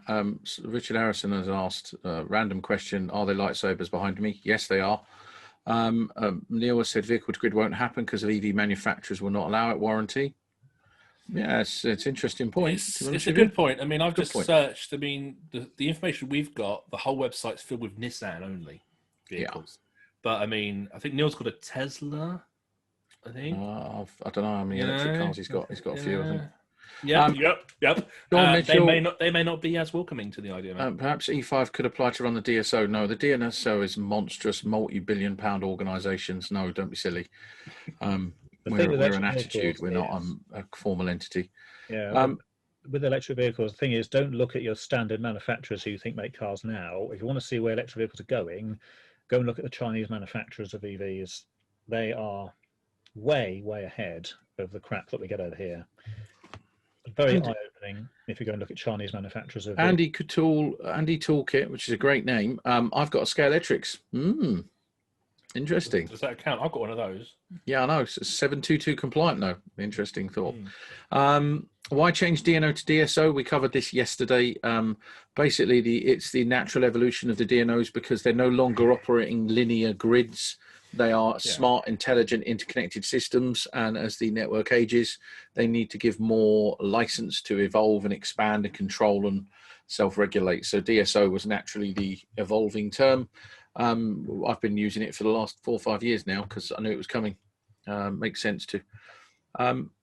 Could you get an advisory role at Ofgem then, please? No, is the answer. No. They only care about, the only thing they care about in the electrical industry is actually the tariffs, because the general public moan about being ripped off. As far as the DNO is concerned, very little. ENA does that. Okay. Yeah, and Steve's put there about the trial of the Nissan Leaf for 1,500 units. Yeah, it is going to be a thing. And so if you want to just go and look at some of the Chinese vehicle manufacturers of electric cars, you will be amazed at the sort of stuff that they already have and are actually already using. They are way ahead. Mm-hmm. They've even got a thing where there's one particular manufacturer of a car in China where you can drive your car around. If your battery runs down or runs low, you can just take it to a station where it's provided by the car manufacturer, drive it in, it takes the whole battery out of the car and puts another battery in it in about 3 minutes, and then you just pay for the difference in energy and off you drive off. And it's all part of the same manufacturer's infrastructure and system. So it's like you kind of, the batteries are just like rented or just part of the basically, part of the thing. And that's available now as an end user product that people are using. So is there any questions in Q&A? Because I can't see the Q&A, sorry. There's one from Sean about clarifying foundation earthing, DNO, DSO, we'll or actually TT. At the end. We can come to that at the end. Right, go John. Right, the final one. This is a more likely one than the collective one. This is called a shared prosumer electrical installation. So it's very similar to what we had previously. It's got all the same parts in it. So we've got on the left there the DNO, or what is now the DSO connection and public network connection. And then we've got multiple units, but each unit contains supplies, loads, and storage, or some combination of. The key difference here is that they all can therefore use energy among themselves. As we had before, you don't have to have all the units. Some can have just, say, storage only, some can have supplies. But in terms of the control and where the energy goes, they're all linked together and actually can share the resources. And this is a very interesting one here, because if you cut the public network at the point shown in this diagram, then those 3 houses, for example, could then run in island mode all on their own as a set of 3 houses, totally separate from the grid. All you've got to do then is say have the public network point at the place shown there, rather than 3 individual public networks coming into the... John, do you mind me chipping in here? So let me ask a simple question here. Are we at risk of the networks just cutting streets off that have got solar installations and battery installations, saying you're now a private network, away you go? Probably not, but it is something people could choose to do, and it might be worthwhile doing. I look at that and I just see broken pens and diverted neutral currents in that drawing. If you think about it, you can do this on the other types as well. If you had, say, a block of flats, you could have the block of flats, the main intake room comes in. You could then say what comes in there is the public network, and then from that point on, and this is where your building network operator comes in. BNO, you can then say all of that is going to be managed within one central system. And therefore, that whole block of flats could run in island mode on its own, with its own storage and own solar panels, totally separate from the public network if required.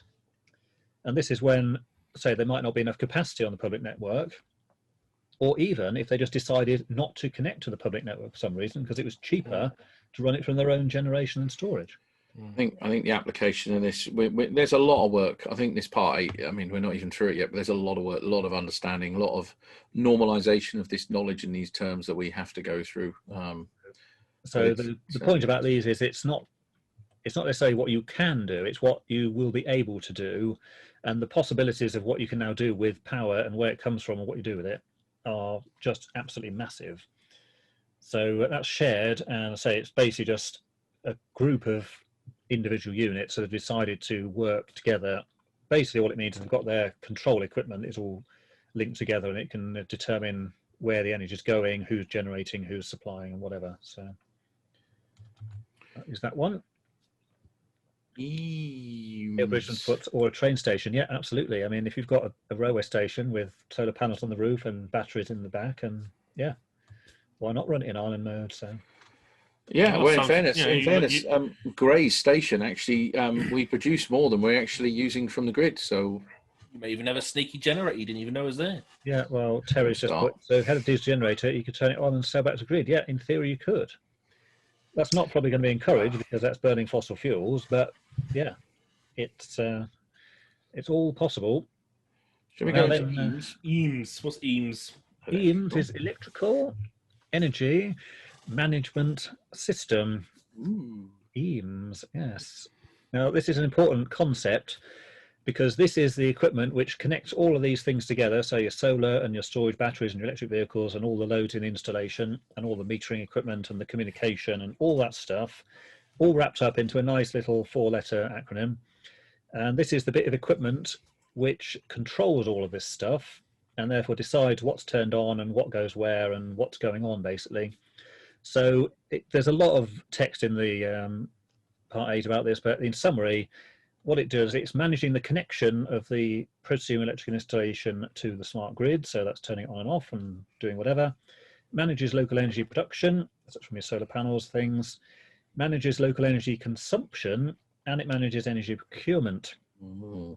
Now, in terms of consumption, what this ties into is load shedding. So, for example, you might have your electric vehicle plugged in, and it might decide that there's not enough solar power coming in at the moment, so it's going to turn off your electric charging for a while. Perhaps some clouds run past, and then when the clouds come back, or gone away rather, lots more solar energy available, you can stick it into your car. And it can do that theoretically with anything else that's smart connected.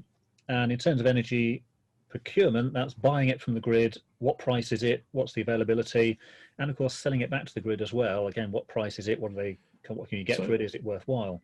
John, this kind of links in, doesn't it? Because smart meters, everybody's been talking about smart meters switching people off, acting as a load shedder. It's managing local energy consumption in line with a smarter grid. And this is the problem. So nobody wants smart meters. I don't want a smart meter. But looking at Part 8 and the logic of controlling prosumer's installation, protecting the natural diversity of a smart grid, it makes sense to have a smart meter because then you'll effectively have a central DSO operating and controlling and managing that system. Yeah. I mean, unfortunately, smart meters are an inevitable part of this whole idea. Yeah, we can't dodge them all the time. But I'll try, or at least another 10 years. I'm going to try dodging them. So with that procurement part, is that suggesting there that you could maybe set your system to identify the lower peak demand or the lower cost tariff, and then actually take some supply to store up your batteries? Yes, absolutely. So you could top up your batteries when it's cheaper. Yes. And obviously when the peak goes higher, you could then switch to your stored energy. Yeah. Now this is something that happened earlier this year, which I think was either April or May, when the all that lockdown thing was going on. It was extremely sunny and there was a lot of wind.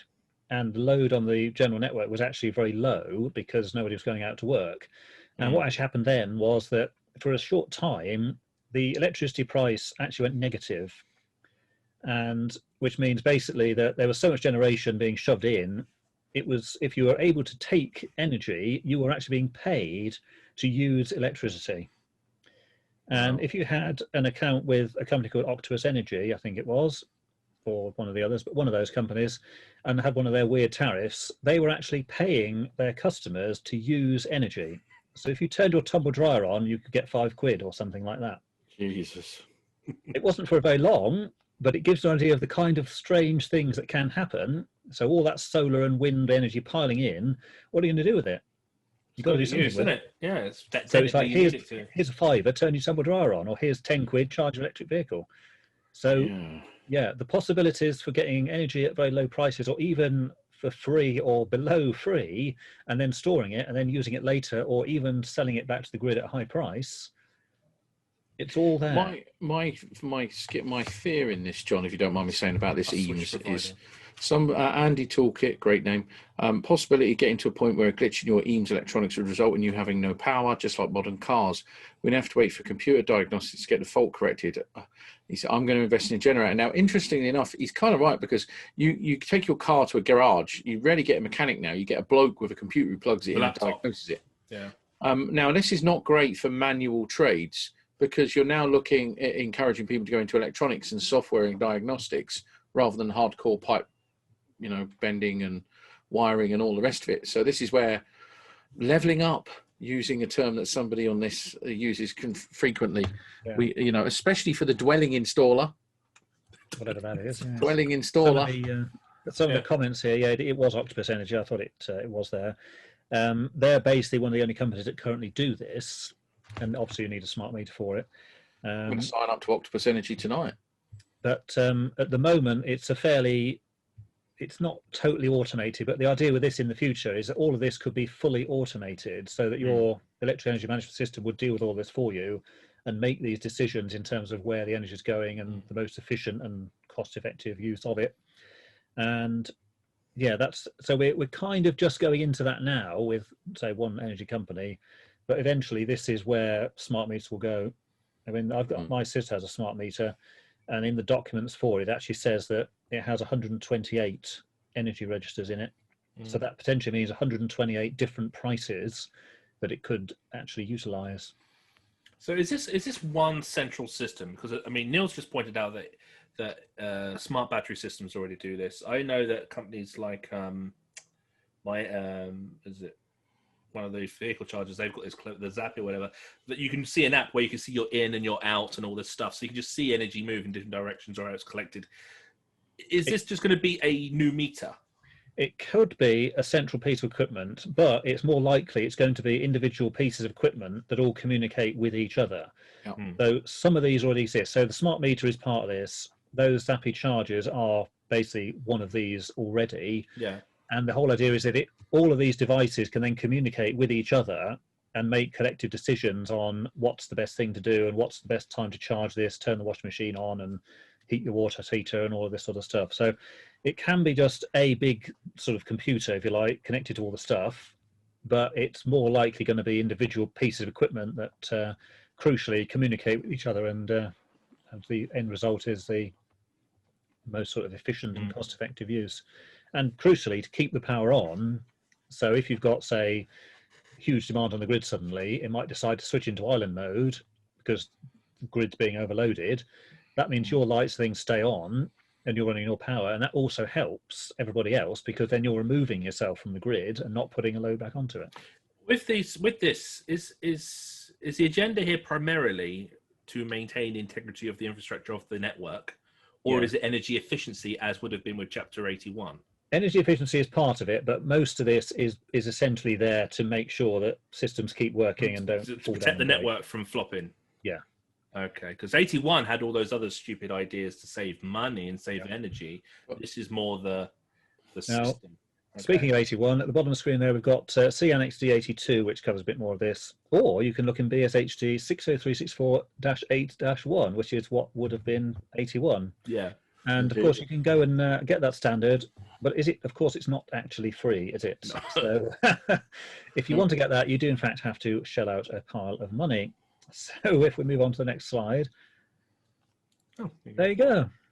So as usual, it's stuck behind that paywall, and you have to pay. I think it's about 200. You mean the Broken Standards Institute? Now, interestingly, if you want to know what's coming even further, 60364-8 Part 2 and Part 3 are consistently developing, and when you go down that rabbit's hole, you can see that there is a lot of synchronization between car manufacturers, EMS systems, etc. It's all part of this government and DSO big strategy and vision. The one thing I will say is it is quite, never has there been a more interesting time to be an electrician, because guys who have served a long career with resistive and inductive loads, holy cow. I agree with that, but I think a lot of electricians right now are at a fork in the road, but it's not a fork, it's going in all these freaking directions. Yeah. And a lot of spots just don't know what the hell to... Well, we're not a regulated industry. Everything's going in so many different directions right now. Yeah, some of the comments before we go on, Neil Bridge put their CT clamps everywhere. Yeah, it is going to be that kind of situation. And if you have a look in the Annex D82, which is not in this presentation because it would be too long, it's got some diagrams of how an EMS would actually fit into an installation, and it shows metering in 5, 6, 7, 8, 9 different places throughout the installation, all linked together into this bit of equipment. So yeah, absolutely is going to be that. It's got to know what it's got to know what it's going to know, isn't it? So energy monitoring and all this sort of thing is a big part of this. Is this why there is rumours of a Schneider Isobar P power tag domestic version coming soon? Well, could be, because that kind of stuff is going to be needed. Even I said out loud. And Large issue batteries, what they can discharge at, most people only 20 amps, short at 25. Yeah, that can be an issue. However, think about your typical loads, certainly in domestic, there aren't that many things that use high current for any length of time. For time, yeah, for lengths of time, not like... So it's possible to run most of your domestic stuff on pretty low current. Things like electric showers, of course, are going to be a problem. But then generally, I think in the future, electric showers are not going to be a major part of most people's installations. Some of these, I mean, obviously electric boilers, which we're going to be going to look at soon, because obviously gas is going to be phased out. They're quite efficient, some of these electric boilers now. Yeah, my opinion is electric boilers are a temporary thing only, and they're not really worth going into, because eventually it's going to be heat pumps, air source particularly. Because if you've got all this energy and you're going to stick it into direct electric heating, as in a heating element that heats up, why would you do that when you can buy a heat pump from someone like Mitsubishi, which will use about a third of the energy and give the same heat output? So, yeah. Daniel Casey says phasing gas out is stupid. Don't worry, when they do, all the gas engineers will do a 15-day course and become electricians. Yeah, I mean, gas, although the government's trying to get rid of gas, it's been trying to do it for years, decades, in fact. And even if they get it through this time, all that will happen is that it won't be allowed in new build. So, of course, that still leaves the tens of millions of installations with gas already. They're not going away. Electrical boilers the future. Well, I'm sure certain manufacturers have claimed that because they make them and sell them. But it's my opinion, not the regs, but it's my opinion that direct electric boilers are not going to be a big thing. The main problem with electric boiler for a house... They tried them, didn't they, in the early 2000s? Yeah, you need a massive amount of energy. If you've got an electric combi boiler, you're looking at 12 to 16 kilowatts. Yeah. Switch that on, it's going to put a massive strain on the system. Half the domestics now couldn't even cope with that as they are now. So... Neil put a valid comment. The gap between 7671 where you're teaching at is getting wider. Agree beyond belief, but that's Dave's monologue at the end. Your final thought. My final domestic thought. Is a proper skill now. Do you know what? Domestic has always been a skill. Sorry, dwelling has always been a skill. I'm going to really love that, but it always has. The trouble is we've come up in rail, industrial. Every time you go somewhere, it's almost like serving your time again. And domestic for me has always been a skill. You just get good at it. You repolish them skills. You're in a confined area, but it's a skill. Now it's getting really complex. I think the problem with domestic, certainly in the past, it's been very easy for sort of people, for a better word, to just lash the same old stuff in and not really give a care about any of it. There's no real design or consideration in it. But well, again, with books like the On-Site Guide, which give us pretty much a template strategy, it's been simple, but everything's getting a lot more complex now. But yeah, I mean, domestic isn't just lashing in a couple of rings and a lighting circuit anymore. Those days are basically finished. So there we go. Right. Now, what we just covered this is John. Hang on. This was John's back garden when he was mucking around some Tesla coils. Just to clarify that image. Sorry, carry on, John. Yeah, what we've covered up to now is basically it's basically definitions which are out of part 2, which is why we didn't cover them in great detail yesterday. Yeah, but they're in part 2 if you want to read them. This is more the sort of technical issues which occur when you start having prosumer installations, and most importantly, where you're not just having power coming in. Now, the first one of these is that operating modes can change at any time. So remember, this is the island mode or the direct feeding mode or the reverse feeding mode. And protection, as in protection against electric shock, must be effective in all of these modes. Now, just think about this. It's a little bit like where you have a generator operating as an alternative and you have that automatic switchover. Yeah, it's a similar idea. The difference here is that it's quite likely on a prosumer installation that it's going to change modes quite often, several times a day, maybe even several times an hour. So whatever you put in protection, as in circuit breakers, RCDs and whatever else, it's got to work in all of the modes all of the time. So it's not going to be just a question of sticking a thing in the consumer unit and hoping, because... I just love... Hang on. I just love that section prayers is not a section in the certificate, no? I just love that section 826 is called technical issues. That's great. Good, isn't it? Very good point. Yeah. So, whatever protection device you're putting in have got to work in every operating mode of your installation. And the idea is that could and will in fact change. Again, switches a different supply source, different fault characteristics. Yeah. So a quick example there, if you've got a grid supply, then you're going to have, say TNCS, you're going to have typically very high fault current, very, very low, whatever they're called now, earth impedance or earth fault impedance. However, once you go to island mode and you're supplying from batteries, it's not going to be a high fault current anymore. It's going to be very low, and the impedance is going to be considerably higher. So think about that. And then, of course, you have the situation where you're using multiple devices at the same time. And exactly. So anyway, we'll move on. So the earthing type may change depending on what mode you're in. So if you go from feeding mode when you're connected and you go to island mode, the proposals state that you will need to have an earth electrode, or more likely some kind of grid or mat or whatever we've got shown there. You will disconnect from the Polic network, and this is all of the live conductors disconnected. And then there's going to have another device called a neutral switching device, which connects the neutral and earth conductors together at the origin. And the reason it needs this is because if it doesn't have it, none of the RCDs in the installation will actually work. So the normal incoming supply, when you switch over to your island mode, the device that isolates has to do both live conductors simultaneously and at the same time connect neutral to earth. Yes. And the two switching operations can't overlap. So there's got to be a certain amount of space between them. So it can't obviously connect neutral and earth while the grid is still connected, because obviously that's not something we want to happen. We have a slide right at the end of this that I left in, which we can maybe use as a discussion piece during the questions at the end. Definitely look at that later. So you could go from having one earthing system to a completely different one and then back again, and say in theory several times a day. So often. And this really follows on from that. So we've got earth fault current, different systems, so TN, TT, or even IT, because that is a valid operating or actual earth system. I have a feeling IT systems are going to come back quite readily. Especially if they're removing RCD, if they're enforcing RCDs, what's your alternative? Yeah.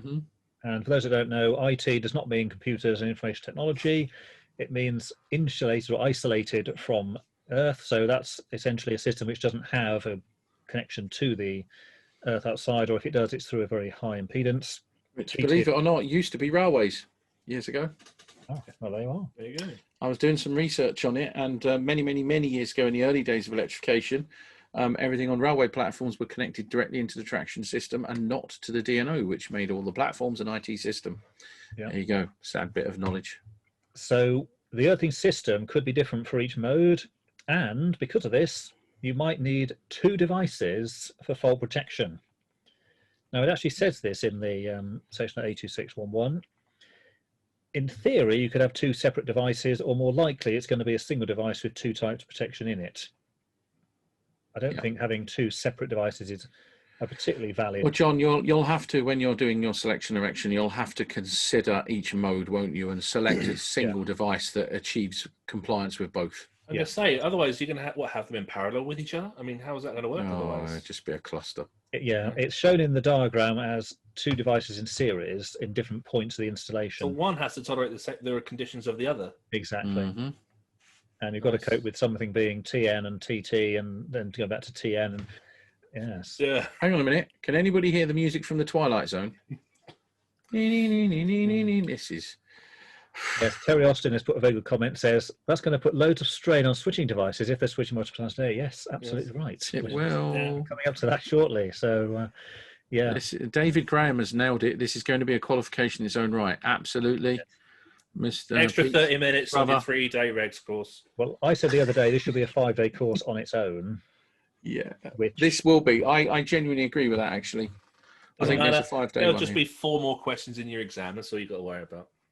I actually think this is one of those courses that actually should have rigs and practical knowledge given over it with some actual products that you Andy can says, commonly used in operating theatres. Yes, IT systems. Yes. Yeah, because they stay in operation in the first fault condition. So, yeah, Indeed. essential. And Richard Harrison, have I lost years? Where has this all come from? When I started reading this, I had dark hair. So there you go. Yeah, there you go. That was 50 years ago, wasn't it? See you, Eddie. So, Hi, Eddie. Right, this will obviously be on YouTube as well if people want to fill it in later. So this is still on protecting against shock. Isolation of the installation, obviously, is something we do now. It's nothing unusual there, but each source must be isolated. So this is each source of energy. You also need to consider isolation from the public network.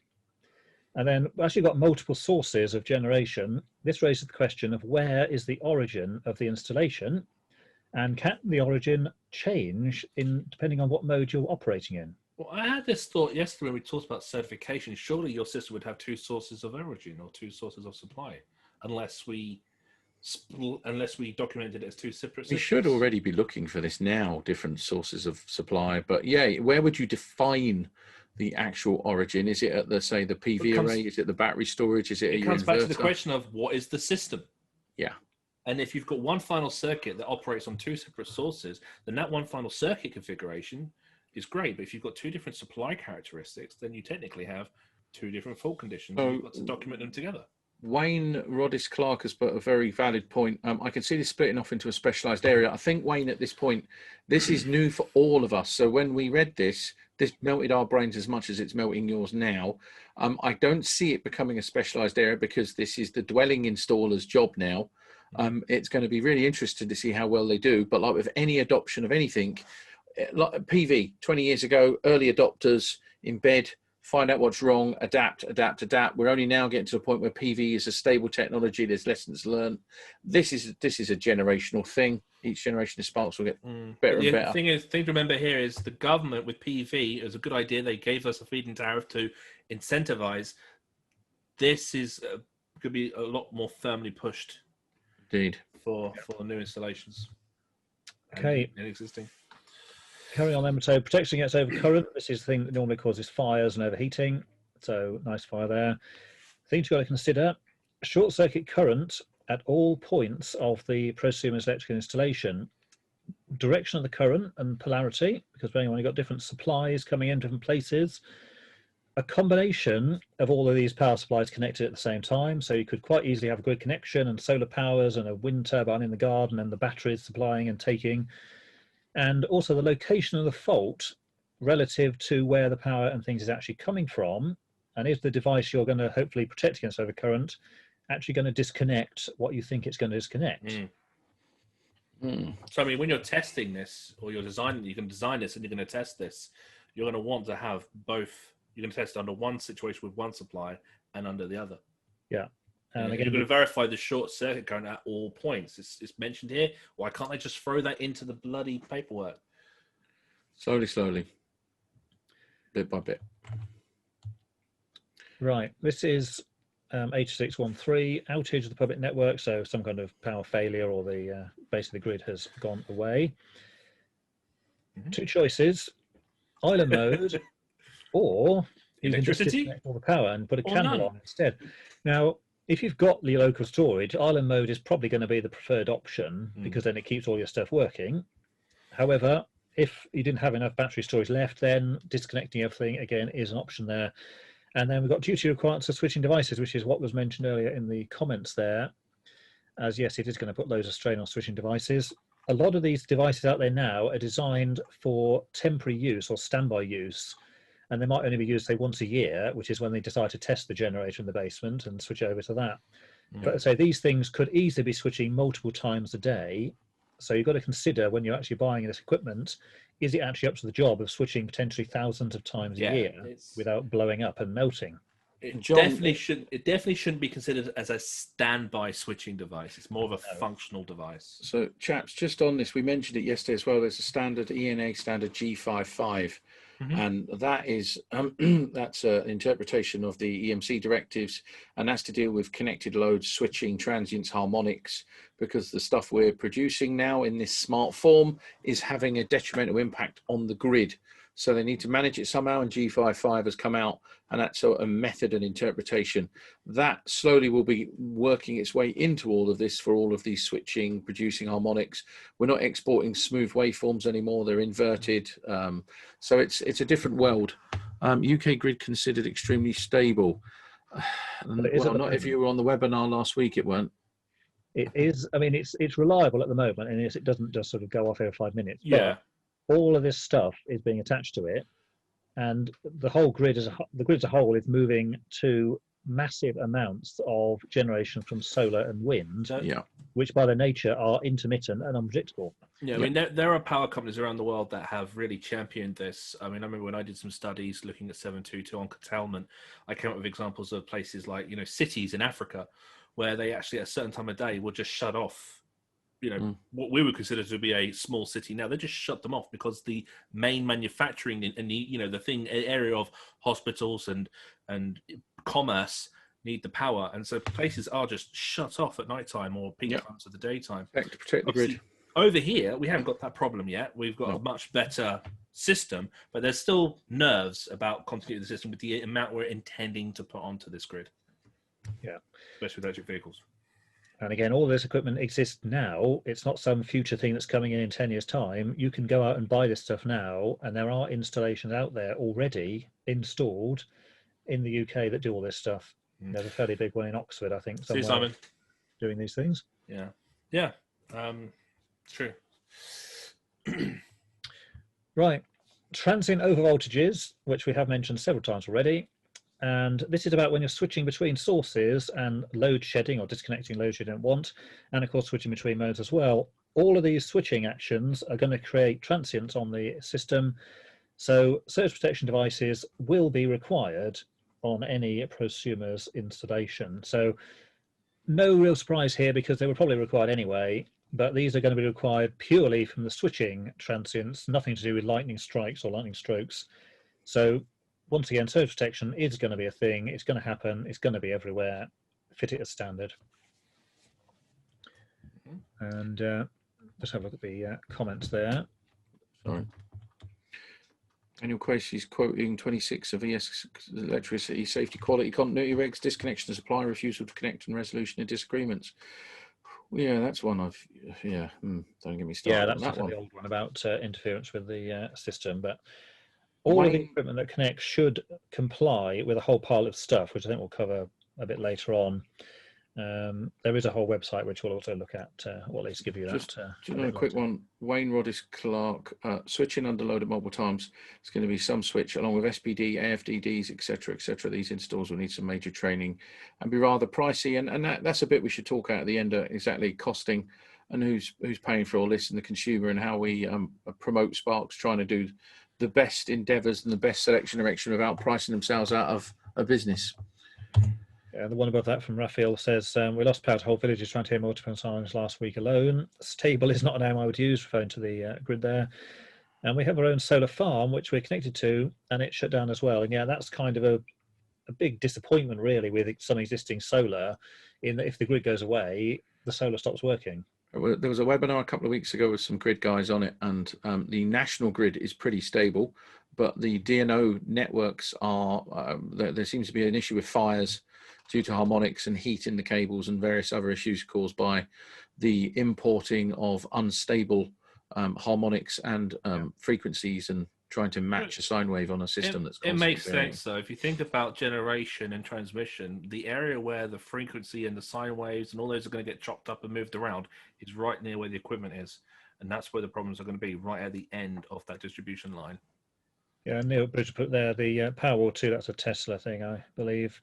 Covers all the switching internally. Yeah, that's exactly it. So that is an example of product that's been designed specifically for the purpose. It's not something that someone sort of think, oh, this is fine, it's some standby switch, we'll just shove it in. So yeah, again, if you use equipment designed for the purpose, there's not going to be a problem. I'm definitely going back to doing penny for the guy then. $7.5 grand for a Powerwall. Oh, I'll never afford that. So anyway, interaction with the public network, prosumer's electric installation to comply with the supply requirements, which is things like voltage and frequency, and also the harmonics and all the other stuff we just mentioned. This is in Annex C82 in the draft there. And there's also a website which Annex C82 basically says, go and look at this website about 10 times in a row. So basically, just go and look at it, decode.org.uk. And astonishingly, this website is free and you don't have to pay to access it. You can just go there and look at it anytime you want. So yeah, well worth a look there. Distributor's code, yeah, absolutely. That is it. Now, 86.3 is energy storage. Primarily, it's going to be batteries. And it says here you should consider inrush current and other capabilities. when switching between modes. Now, I couldn't determine what other capabilities actually meant. I'm hoping it makes you a bacon sandwich in the morning. I don't know what other capabilities are. What do they do? Does anybody know what other capabilities of batteries are? It wasn't clear. I mean, inrush current fine, because obviously when you turn things on and off, that's where your transient things come from. But other capabilities, and that's all it said. So we'll do some fishing on that one. If anybody knows what other capabilities might be, then please do put them in the comments or whatever else. So Tom Grimes has said he was talking to someone today and they have a Tesla Powerwall and installed it in their hallway. Yeah, that's not a place I would want a battery storage system, but no. Although I did go to one of my neighbours today, and they had a couple of battery packs sitting on the floor in their hallway and underneath the solar inverter and a lot of other gear. So yes, interesting times. Right. Neil's just said, would this new Section 8 cover UPS systems? I think we briefly touched the this answer, yesterday. We talked about this. No. Yeah, the answer is no. The Section 8 is purely about prosumers electric installations where you've got all of these generators and storage things, all of which are connected pretty much all the time. It specifically excludes standby systems, UPS, and that type of thing. Yeah, that stays in 55, doesn't it? Generators already covered in other areas. So it's not about temporary power or standby systems or pulling a generator out of the shed and plugging it in once a year. I do think, John, eventually it will start merging. I think given time and amendments and 19th, it will eventually work its way. Yeah, absolutely. But at the moment, it's distinctly separate from standby and that type of thing. There's a lot of work to do. So flexibility load and generators, designed for operative load shedding.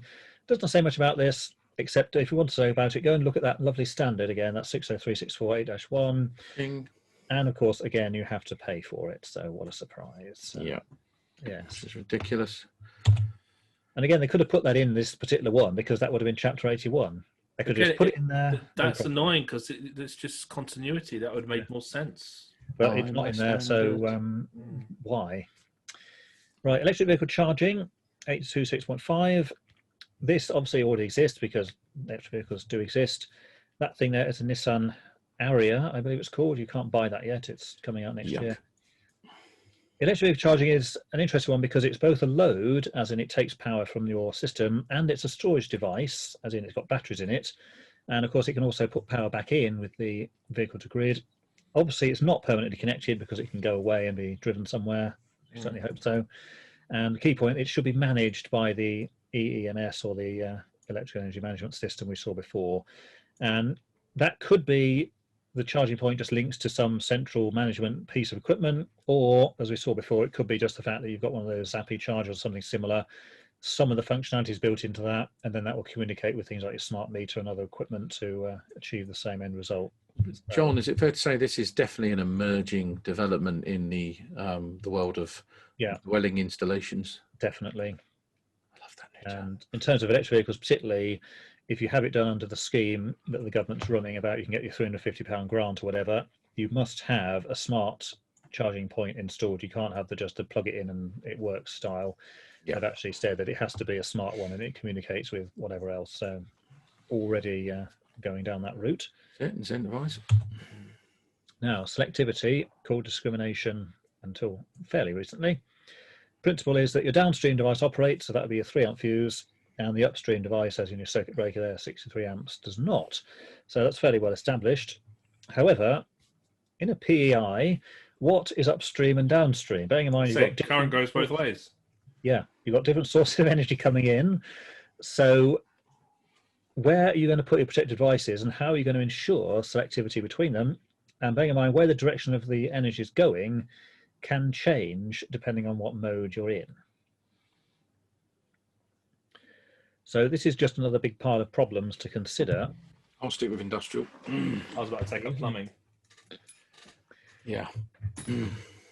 Okay. You don't want say, your main intake fuse or whatever to go out just because some piece of equipment in the installation, like your battery, has decided to go on the bust. So can we not just go back to cartridge fuses in boards again? Well, cartridge fuses are still valid. You can still fit them. Yeah. I miss the fuses. Sorry, bit nostalgic there. Right. And 86.7 is testing and verification. Loop impedance test instruments may not work properly with inverters. Now, we kind of covered this briefly before. And if that is the case, you may have to use alternative methods of determining loop impedance and fault current. Jesus wept. Yeah, I don't agree with that one. Okay. Just make it up. No, don't agree with it. So the alternative method is calculation. Is that what they're saying? Pretty much. It didn't actually state which it was, but yeah, it's going to come down to calculation and things like specification of the transformer and all that kind of stuff. Again, it depends on the inverter manufacturers, whether they want you doing. I mean, I've grown up working with UPSs and inverters, and I've always done a test on the mains with it in bypass and a test through the inverter, and you normally got between 3/4 of an ohm added onto it, but I still wanted to check the performance and the safety of the circuit, as I would do. So I had 2 ZS values. This, I would never calculate it, but I'm well aware that some manufacturers say, please don't put 23 amp high current tests through my equipment. Yeah. And there must be a way you can just temporarily bypass. Well, the MFT 1741 Plus apparently has got this confidence meter, and they have said that it will work on inverters. It will filter it out and give you a reasonably accurate reading. There are videos online of that. Yeah. Another problem with this is that the loop impedance itself will change depending on what mode you're in and what actual energy sources are coming in. So it's definitely not going to be a question of plug it in and do the test and that's it. It's going to be plug it in and then check which mode you're in, do a test in that mode, temporarily switch it to the other mode, do a test there, put different types of sources, generation coming in, your solar's coming in, your batteries are coming in.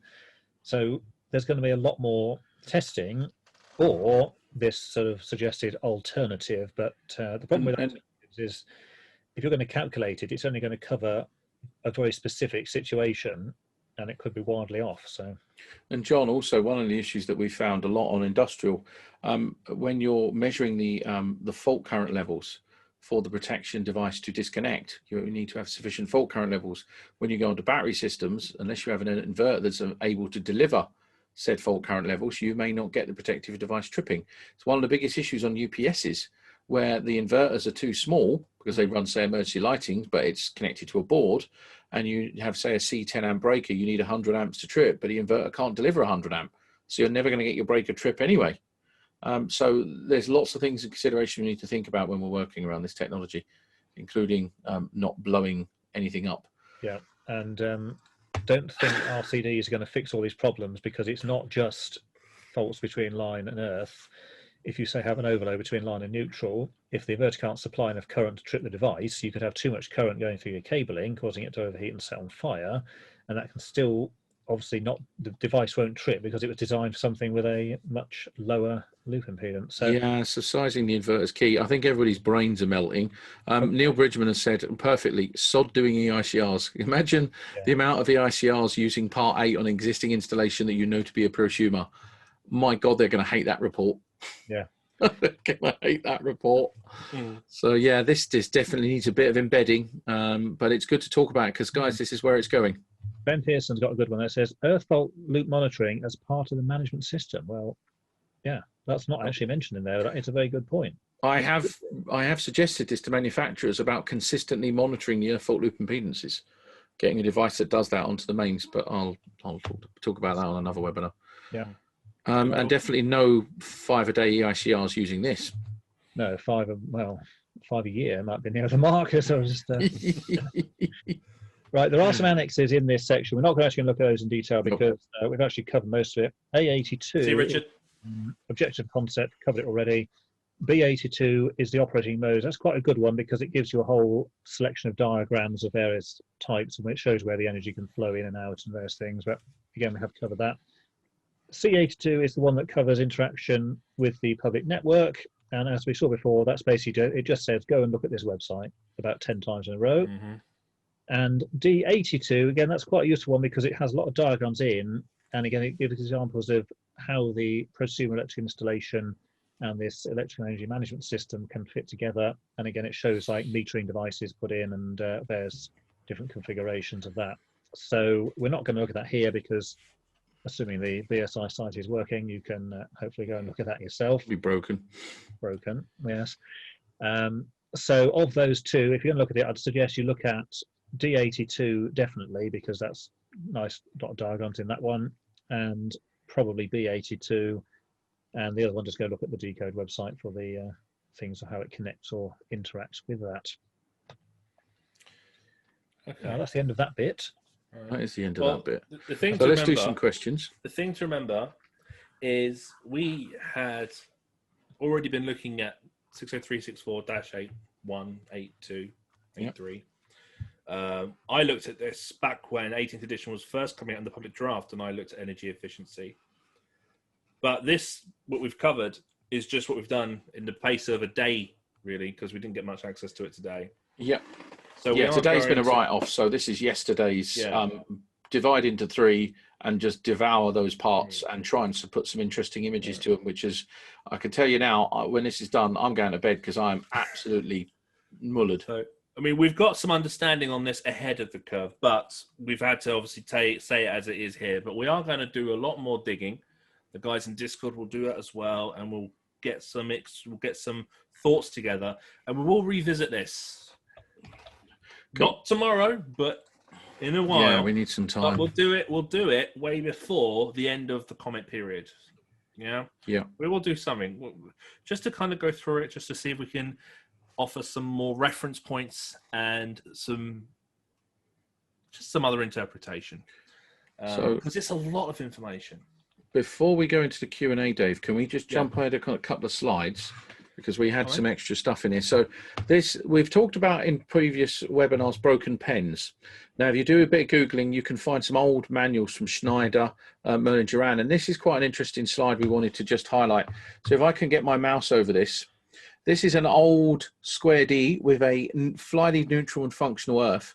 But at the bottom here, it says trip mechanism, loss of neutral protection. Device will trip on loss of neutral and is sensitive to both AC and pulsating DC. Device will trip on voltage between neutral and earth greater than 50 volts. So this technology, this O-pen, this measuring rise in voltage, has been around for donkeys. And it's actually, I've just been told by Schneider, it's actually in the Isobar P, which has got your functional earth, because I've highlighted the earth and the neutral there. I don't know if anyone can see it on the screen. And apparently that is still in their technology, but we are awaiting some confirmation from some gurus on RCDs Global to tell us more. The thing is, we like a standard, like with AFDDs, we're like 62606. Have we found a standard that covers? Well, we found the reference, which we referenced today and yesterday, which is interesting. There's two categories of RCD mentioned in the Schneider document. In the event of a loss of supply required to address the fault and trip, there are two categories of behavior. Category 1, the RCD does not open and continuity service is optimum because the load is powered on when the voltage is restored. So that to me is like latching, non-latching, etc. But the RCD is unable to operate if the loss of power supply is a result of a neutral break. The presence of line voltage is a hazard because the RCD is no longer able to perform its protective function in the event of contact with the line potential. A category 2 is the RCD opens if there's a loss of power supply, which I like straight away, including in the event of a neutral break. Good. After the voltage is restored, the RCD must be reclosed to power on the load again. That's why I said latching, non-latching. To improve the level of protection provided by category 1, in the event of neutral break-in, I'm talking about broken pens here, the product is supplied by redundancy via the functional earth, line to FE supply instead of line to neutral, allowing it to continue to perform its protective function. This configuration allows the behavior of a voltage-dependent type RCD to be compared with that of a voltage-independent type RCD. Now, if that isn't melted your brain, I don't know what does. But it would appear this technology exists. And yeah, that's pretty much it. So what device did you say it was already in? It's in the Merlin Duran Square D stuff, anything Schneider, basically. So, all right. So is it in a Schneider AFDD? I don't know, because we only asked Schneider the other day and they are awaiting their experts in Asia to get back to us. Yeah. Because it answers a lot of questions. Question they never expected anybody to ask. In fairness, my words to the people at Schneider is, can you please tell me this in English? And if you tell me something, I'm going to ask you again, tell me in English, because we need to know. So, for instance, on my Isobar P here, if I highlight this, you'll see that there is a functional earth and neutral connection, which plugs into the buzz bar. So my question is there a link or a switch when it detects a rise in voltage on the neutral that links the neutral and earth? Now, we've just mentioned it in part 8 about linking the neutral and earth, but are they being done in the boards and the protective devices? These are questions we don't know, and their instructions don't tell us. I'm not going to melt your brain anymore, because trust me, we've been looking into this for a while. But this also highlights the need or the importance of always monitoring a manufacturer's evolution in this technology. Indeed. Because some of the, some devices that you have been, maybe you got legacy stock of a device. It might be that they've got a new one and they just say it's new and improved.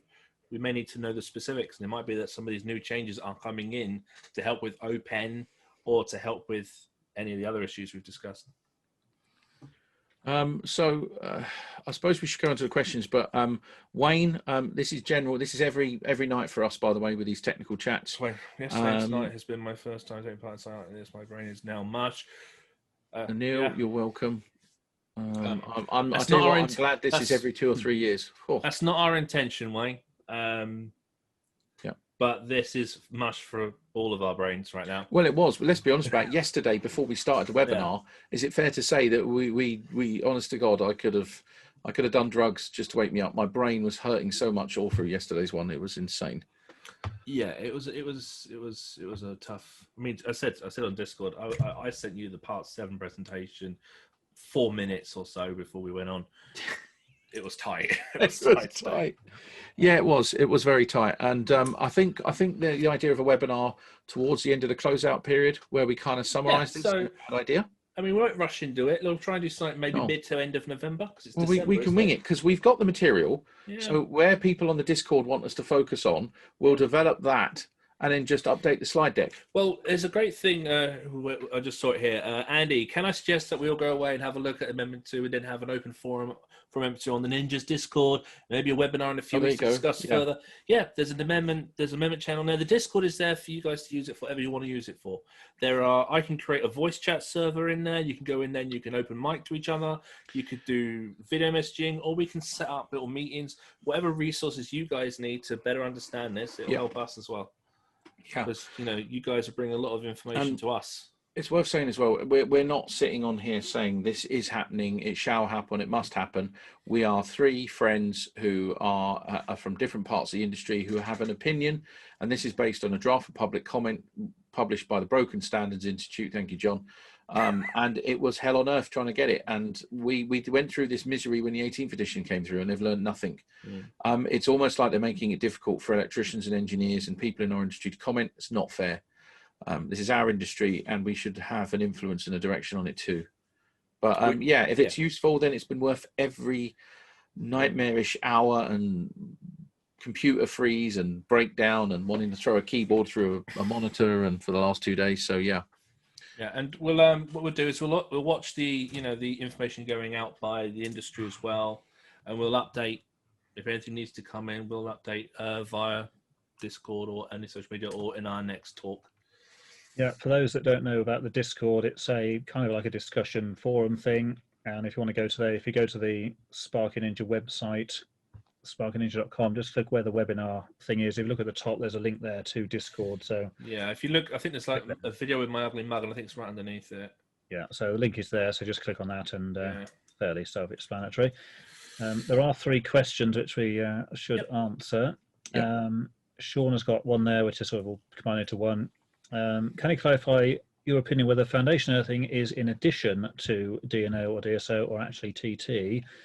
The answer is, in most cases, it's going to be in addition to the supply coming in. So it's going to be a TNCS type supply or PME supply coming in. Your foundation electrode earthing is going to be connected to that as a supplementary electrode, basically.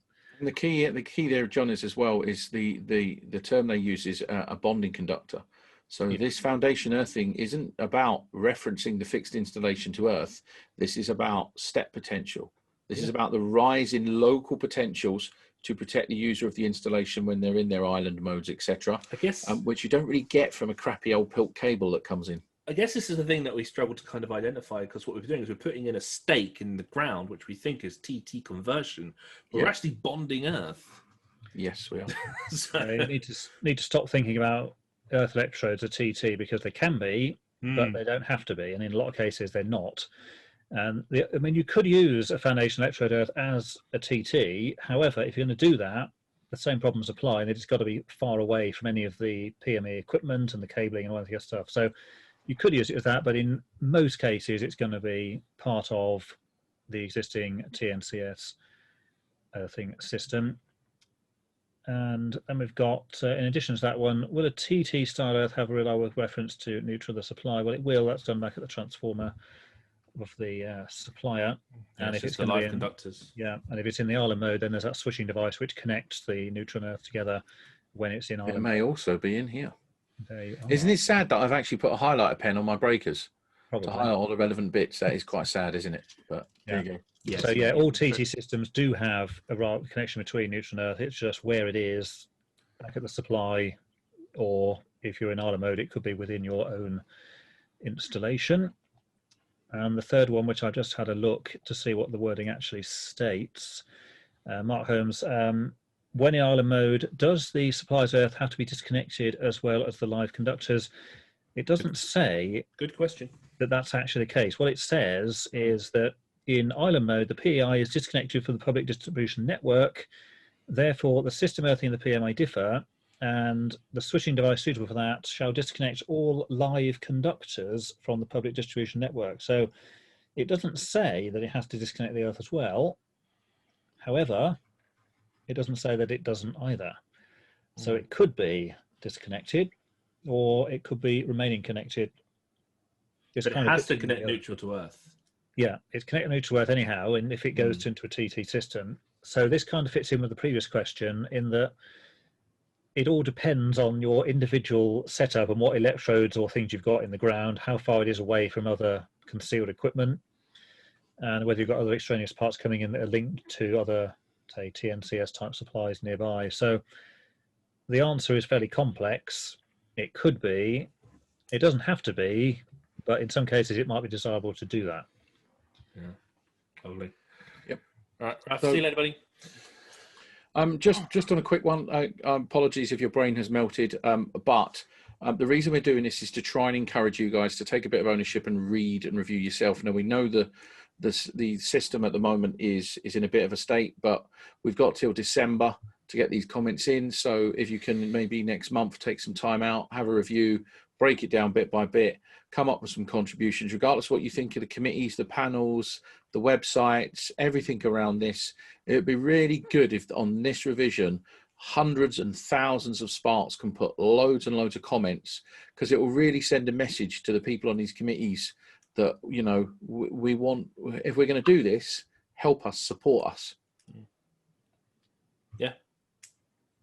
So that's kind of my bit really. And other than that, thank you very much, everybody. Sorry for melting your brains. And I think our next webinars, eventually, Dan, will be fire coding, and then we'll do the schedule of items inspected towards Christmas. And you're going to do we'll do an lighting, interim one on this. Emergency lighting as well. Oh, yeah, emergency lighting. And an update to this one. Yeah. I think that's sorted. All right. Anything else for you chaps? No. Thanks, guys. Paul, John, thank you for your time. All right, everyone. Thank you for your time this evening. Thanks for coming in. This will be uploaded to YouTube in a matter of days on the channels and stuff. We'll put it out when it goes up. But, you know, you can carry on conversations. We'll join in on Discord or groups or whatever. Message us if you need anything. All right. Guys. See ya.